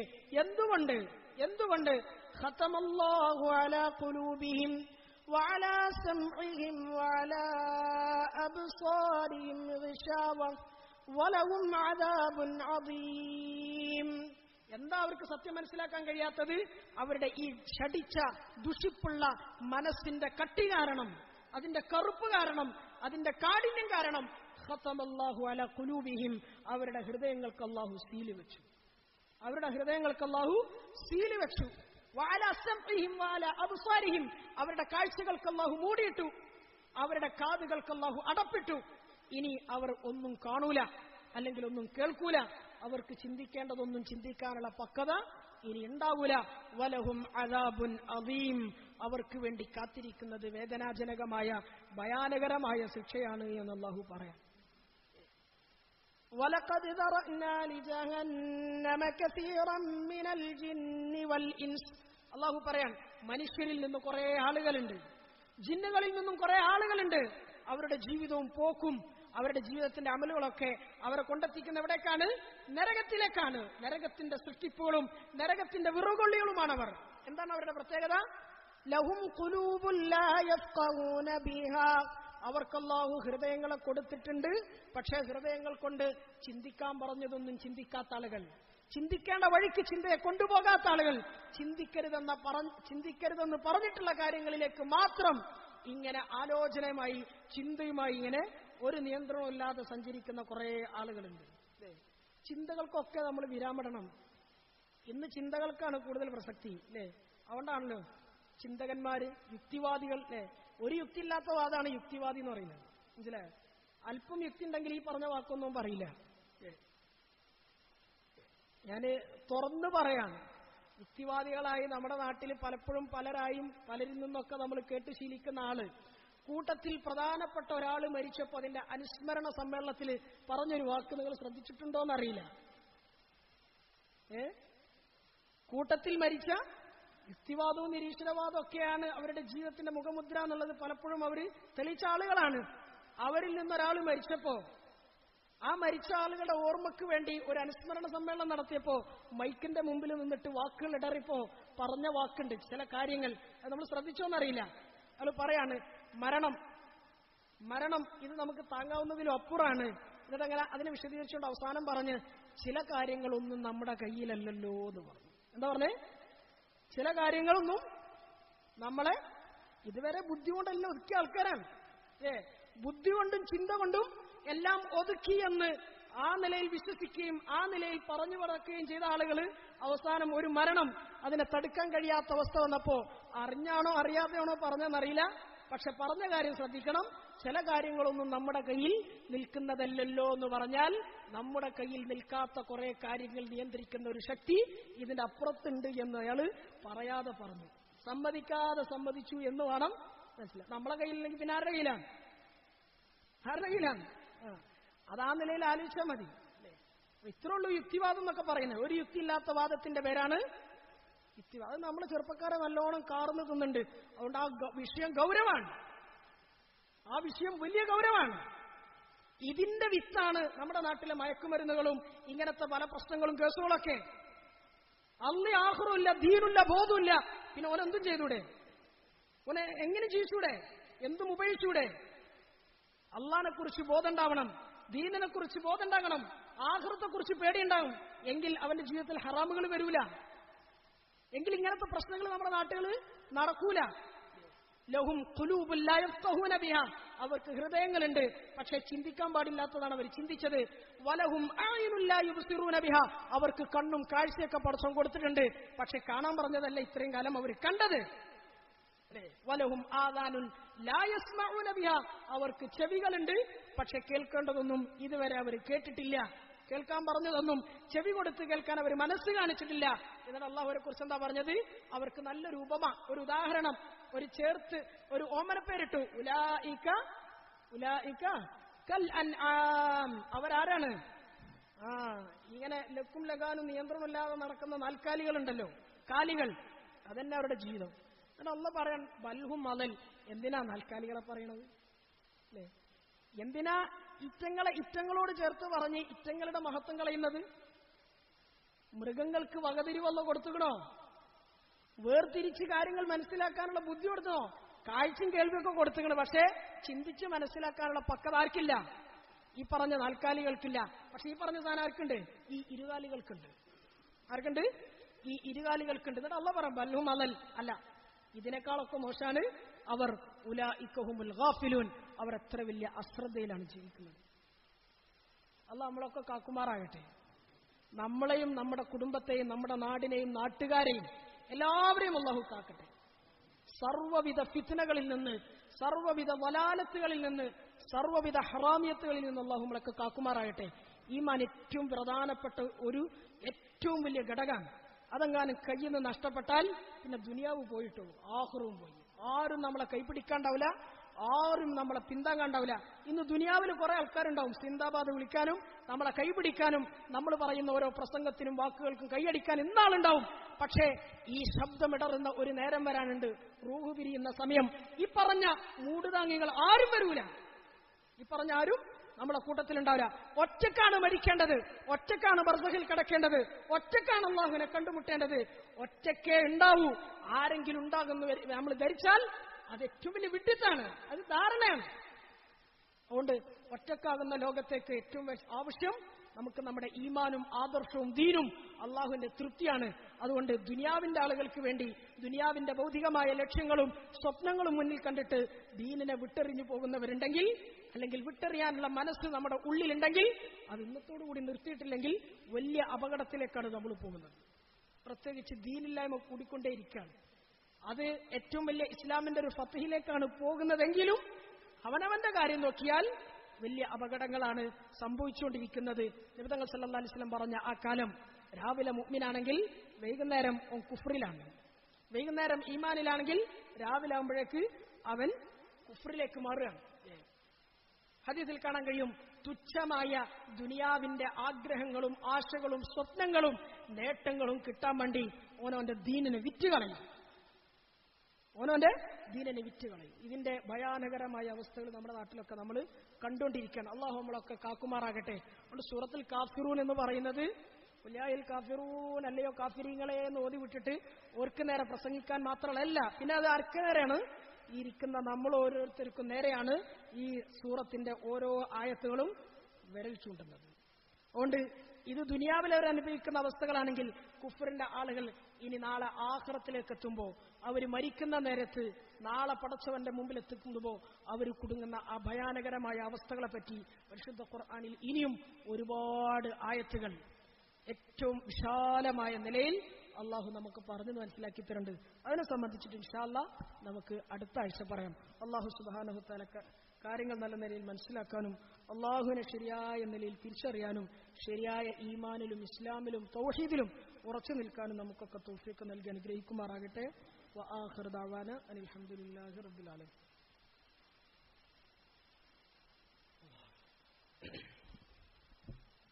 അൽഹംദുലില്ലാഹി റബ്ബിൽ ആലമീൻ. اللهم صل على محمد وعلى آل محمد وبارك وسلم عليه. اللهم اجعل جمعنا هذا جمعا مرحوما وتفرقنا من بعده تفرقا معصوما ولا تجعل فينا ولا معنا ولا منا شقيا ولا مطرودا ولا محروما. ربنا ظلمنا أنفسنا وإن لم تغفر لنا وترحمنا لنكونن من الخاسرين. اللهم حبب إلينا الإيمان وزينه في قلوبنا وكره إلينا الكفر والفسوق والعصيان. اللهم اجعلنا من الراشدين. اللهم اجعلنا من المهديين. اللهم اجعلنا من عبادك الصالحين. ربنا آتنا في الدنيا حسنة وفي الآخرة حسنة وقنا عذاب النار. يا الله പടച്ചോനെ കരുണയുള്ള അല്ലാഹുവേ റഹ്മാനുറഹീമായ പടച്ചോനെ ഞങ്ങൾ നിന്റെ സാധുക്കളായ അടിമകളാണ് പടച്ചോനെ. ഞങ്ങൾ പാവങ്ങളാണ് പടച്ചോനെ. ഞങ്ങൾ പാപികളാണല്ലാ. ഞങ്ങൾക്ക് നീ പുറത്തു തരണേ അല്ലാ. ഞങ്ങൾക്ക് നീ മാപ്പാക്കിത്താ അല്ലാ. ഞങ്ങളോട് വിട്ടുവീഴ്ച ചെയ്യണേ അല്ലാ. ഞങ്ങളോട് കരുണ കാണിക്കണേ അല്ലാ. ഞങ്ങളോട് സ്നേഹം കാണിക്കണേ അല്ലാ. നിന്റെ റഹ്മത്തിലേക്ക് ഞങ്ങളെ നീ ചേർത്ത് പിടിക്കണേ അല്ലാ.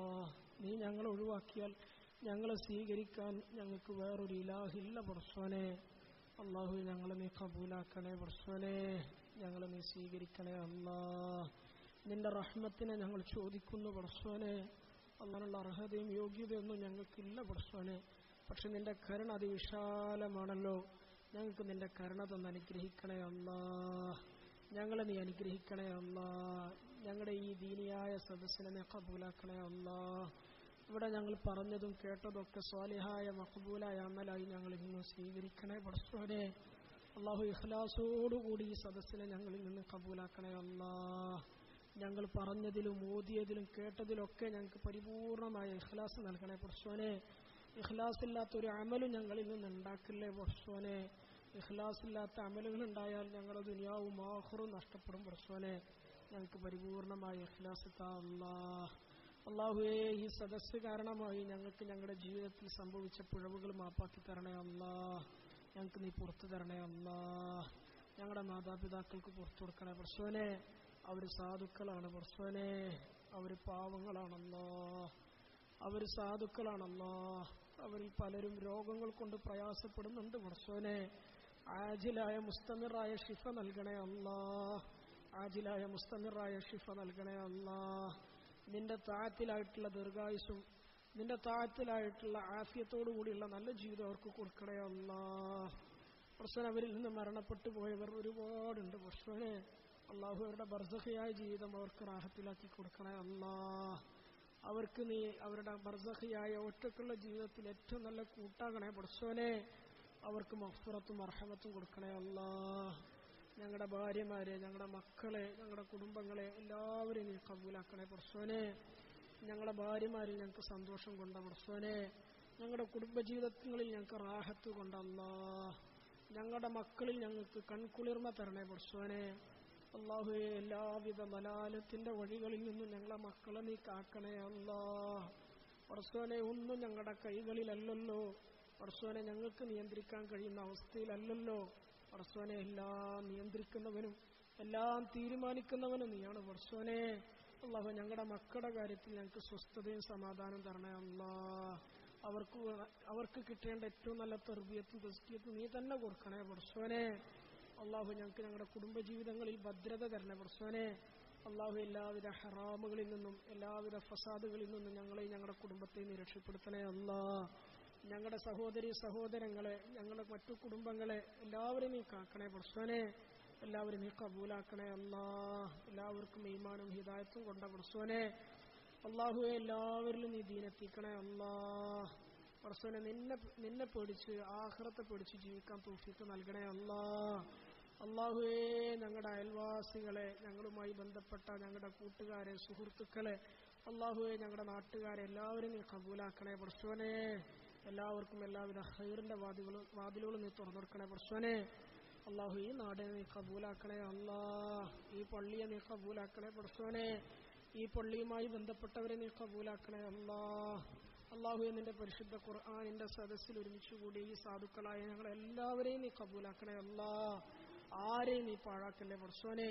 നിന്റെ ദീനിന്റെ ഏറ്റവും വലിയ മർക്കസായി, ഹിദായത്തിന്റെ മർക്കസായി ഈ പള്ളിയെ നീ കബൂലാക്കണേ അല്ലാ. അള്ളാഹു ഈ പള്ളിയെ സ്നേഹിക്കാനും ഇഷ്ടപ്പെടാനും ഈ പള്ളിയുടെ ഖിദ്മത്തിലായി സമയങ്ങൾ ചെലവാക്കാനും ഇരിക്കുന്ന ഞങ്ങൾക്കെല്ലാവർക്കും തൗഫീഖ് നൽകണേ അല്ലാ. ഇവിടെ കൂടി എല്ലാവർക്കും നീ മഗ്ഫിറത്തും മർഹമത്തും തരണേ പടച്ചോനെ. അള്ളാഹുവേ ലോക മുസ്ലിമീങ്ങൾക്ക് മുഴുവൻ നീ ഹിദായത്ത് നസീബാക്കണേ അല്ലാ. മുസ്ലിം ഉമ്മത്തിന്റെ അവസ്ഥകൾ നന്നാക്കണേ പടച്ചോനെ. ഹിദായത്ത് നൽകണേ പടച്ചോനെ. അള്ളാഹു മുസ്ലിം ഉമ്മത്തിന്റെ അവസ്ഥകൾ പല കാര്യങ്ങളിലും പരിതാപകരാണ് പടച്ചോനെ. അള്ളാഹുവെ പല രീതിയിലും പല പ്രതിസന്ധികളിലും ബുദ്ധിമുട്ടുകളിലും കഴിയുന്ന ഞങ്ങളുടെ സഹോദരങ്ങൾ ഒരുപാടുണ്ട് പടച്ചോനെ. ഇല്ലാത്ത കാരണങ്ങളും അന്യായങ്ങളും പറഞ്ഞ് ജയിലടക്കപ്പെട്ട ഞങ്ങളുടെ ഒരുപാട് സഹോദരങ്ങൾ പടച്ചോനെ നരകയാതന അനുഭവിക്കുന്നുണ്ട് പടച്ചോനെ. അള്ളാഹുവെ അവര് പടച്ചോനെ ബുദ്ധിമുട്ടുകളിലും പ്രയാസങ്ങളിലും മുങ്ങിപ്പൊട്ടിക്കഴിയുമ്പോൾ ഞങ്ങൾക്ക് സ്വസ്ഥമായി സന്തോഷത്തോടുകൂടി ജീവിക്കാൻ കഴിയില്ല പടച്ചോനെ. അള്ളാഹു ഞങ്ങളുടെ സഹോദരങ്ങൾക്ക് മോചനം നൽകണേ അല്ലാ. മുസ്ലിം ഉമ്മത്തിനെ നീ കബൂലാക്കണേ പടച്ചോനെ. അള്ളാഹു മുസ്ലിം ഉമ്മത്തിന്റെ ഇസ്സത്തിനെ മടക്കിത്തരണേ അല്ലാ. മുസ്ലിം ഉമ്മത്തിനെ ഏറ്റവും ഉയർന്ന സ്ഥാനത്ത് നീ എത്തിക്കണേ അല്ലാ. ലോകത്തിന്റെ ഇമാമായി എന്നും ഈ മുസ്ലിം ഉമ്മത്തിനെ നീ നിർത്തണേ പടച്ചോനെ. അള്ളാഹുവെ എല്ലാവിധ ഖൈറുകളും നിന്നോട് ചോദിക്കുന്നു അല്ലാ. ഞങ്ങളിൽ ഒരുപാട് ആളുകൾ പല പ്രയാസങ്ങളിലും ബുദ്ധിമുട്ടുകളിലും കഴിയുന്നവരുണ്ട് പടച്ചോനെ. രോഗികൾ ഒരുപാടുണ്ട് പടച്ചോനെ. പേരുള്ളതും ഇല്ലാത്തതും കാരണങ്ങളുള്ളതും ഇല്ലാത്തതുമായ ഒരുപാട് രോഗങ്ങൾ കൊണ്ട് പ്രയാസപ്പെടുന്നവരുണ്ട് അല്ലാ. എല്ലാവർക്കും ആജിലായ മുസ്തമിറായ ഷിഫ നൽകണേ പടച്ചോനെ. സാമ്പത്തികമായ പ്രയാസങ്ങളിലും ബുദ്ധിമുട്ടുകളിലും കഴിയുന്നവർ അള്ളാഹുവെ കടഭാരം കൊണ്ട് താങ്ങാൻ കഴിയാതെ പ്രയാസപ്പെട്ട് ജീവിക്കുന്ന സാധുക്കൾ അള്ളാഹു ഞങ്ങളുടെ കൂട്ടത്തിൽ തന്നെ ഉണ്ട് പടച്ചോനെ. അള്ളാഹു പുറത്ത് ജീവിക്കുന്ന കുറെ സാധുക്കളുണ്ട് പടച്ചോനെ. അള്ളാഹു എല്ലാവരുടെ കടങ്ങളും വീട്ടാനുള്ള ഹൈറായ വഴികൾ നീ തുറന്നു തരണേ പടച്ചോനെ. എല്ലാവർക്കും ഹലാലായ റിസ്കിന്റെ വഴികൾ തുറന്നു തരണേ പടച്ചോനെ. അള്ളാഹു വീടുകളില്ലാതെ ബുദ്ധിമുട്ടി പ്രയാസപ്പെട്ട് കഴിയുന്നവരുണ്ട് പടച്ചോനെ. അള്ളാഹു വീടുകളില്ലാത്തവർക്ക് വീട് നൽകണേ അല്ലാ. സമാധാനത്തിന്റെ സന്തോഷത്തിന്റെ വീടുകൾ നൽകണേ പടച്ചോനെ. എല്ലാവർക്കും സാമ്പത്തിക അഭിവൃദ്ധിയും അള്ളാഹുവെ സാമ്പത്തികമായ കെട്ടുറപ്പ് നൽകണേ പടച്ചോനെ. അള്ളാഹുവെ നിന്നോട് അലങ്കാരങ്ങളും ആഡംബരങ്ങളും ഞങ്ങൾ ചോദിക്കുന്നില്ല പടച്ചോനെ. അള്ളാഹുവെ ആവശ്യങ്ങളും അത്യാവശ്യങ്ങളും നീ ഞങ്ങൾക്ക് പൂർത്തിയാക്കി തരണേ അല്ലാ. അള്ളാഹുവെ ഞങ്ങളിൽ മക്കളില്ലാതെ ദുഃഖിച്ചു കഴിയുന്ന ഒരുപാട് സാധുക്കളുണ്ട് പടച്ചോനെ. അള്ളാഹുവെ മക്കളുടെ കാര്യം തീരുമാനിക്കുന്നവൻ നീയാണ് പടച്ചോനെ. കൊടുക്കുന്നതും കൊടുക്കാതിരിക്കുന്നതും നിന്റെ തീരുമാനമാണല്ലോ. അള്ളാഹുവെ മക്കളില്ലാതെ സങ്കടപ്പെട്ട് കഴിയുന്നവർക്ക് മക്കളെ കൊടുക്കണേ പടച്ചോനെ. അള്ളാഹുവെ കിട്ടിയ മക്കളെ നീ സാലിഹ്യങ്ങളാക്കണേ അല്ലാ. അള്ളാഹുവെ ഞങ്ങളിൽ വിവാഹപ്രായമെത്തിയ യുവതി യുവാക്കളുണ്ട് പടച്ചോനെ. എല്ലാവർക്കും യോജിച്ച ഇണകളെ നൽകി ഹൈറായ ദീനിയായ കുടുംബജീവിതത്തിന് നീ തൗഫീഖ് നസീബാക്കണേ അല്ലാ. അള്ളാഹുവെ ഞങ്ങളുടെ മരണം ഏറ്റവും നല്ല നിലയിലാക്കണേ അല്ലാ. ഞങ്ങളുടെ ബർസഖിയായ ജീവിതം റാഹത്തിലാക്കി തരണേ അല്ലാ. ഞങ്ങൾ ഒറ്റക്ക് കുടുങ്ങുന്ന ആ ബർസഖിന്റെ ലോകത്ത്, ആഖിറത്തിന്റെ ലോകത്ത് ഒരിക്കലും ഞങ്ങൾ നീ ഒറ്റക്കാക്കല്ലേ പടച്ചോനെ. നീ ഞങ്ങളുടെ കൂടെ ഉണ്ടെങ്കിൽ ഞങ്ങൾക്ക് മറ്റൊന്നിനെയും പേടിക്കണ്ടല്ലോ. അള്ളാഹുവേ ഞങ്ങൾ നീ ഒറ്റക്കാക്കരുതേ പടച്ചോനെ. നിന്റെ സ്വർഗം ഞങ്ങൾ ചോദിക്കുന്നു അല്ലാ. നിന്റെ നരകത്തിൽ നിന്ന് ഞങ്ങൾ കാവലിനെ തേടുന്നു പടച്ചോനെ. അള്ളാഹു നിന്റെ പ്രിയപ്പെട്ട ഹബീബ് സല്ലല്ലാഹു അലൈഹി വസല്ലമയോടൊപ്പം സ്വർഗത്തിൽ സന്തോഷത്തോടുകൂടി റാഹത്തോടുകൂടി ആനന്ദിച്ചു കഴിയാനുള്ള തൗഫീഖ് ഞങ്ങൾക്ക് എല്ലാവർക്കും നീ നൽകണേ അല്ലാ. അള്ളാഹുവെ ഞങ്ങളുടെ എല്ലാ അമലുകളിലും ഞങ്ങൾക്ക് പരിപൂർണ്ണ ഇഖ്ലാസ് തരണേ പടച്ചോനെ. അള്ളാഹുവെ ശൈത്താനിയത്തിന്റെ ഫിത്നകളിൽ നിന്നും ഫസാദുകളിൽ നിന്നും ഞങ്ങൾ നീ കാക്കണേ പടച്ചോനെ. എല്ലാവിധ ഖൈറുകളും നിന്നോട് ചോദിക്കുന്നു പടച്ചോനെ. എല്ലാവിധ ഷർറുകളിൽ നിന്നും നിന്നോട് കാവലിനെ തേടുന്നു പടച്ചോനെ. اللهم لا تردنا خائبين بسبب ذنوبنا يا ارحم الراحمين. ربنا تقبل منا انك انت السميع العليم وتب علينا انك انت التواب الرحيم. آمين برحمتك يا ارحم. سبحانك اللهم وبحمدك اشهد ان لا اله الا انت استغفرك.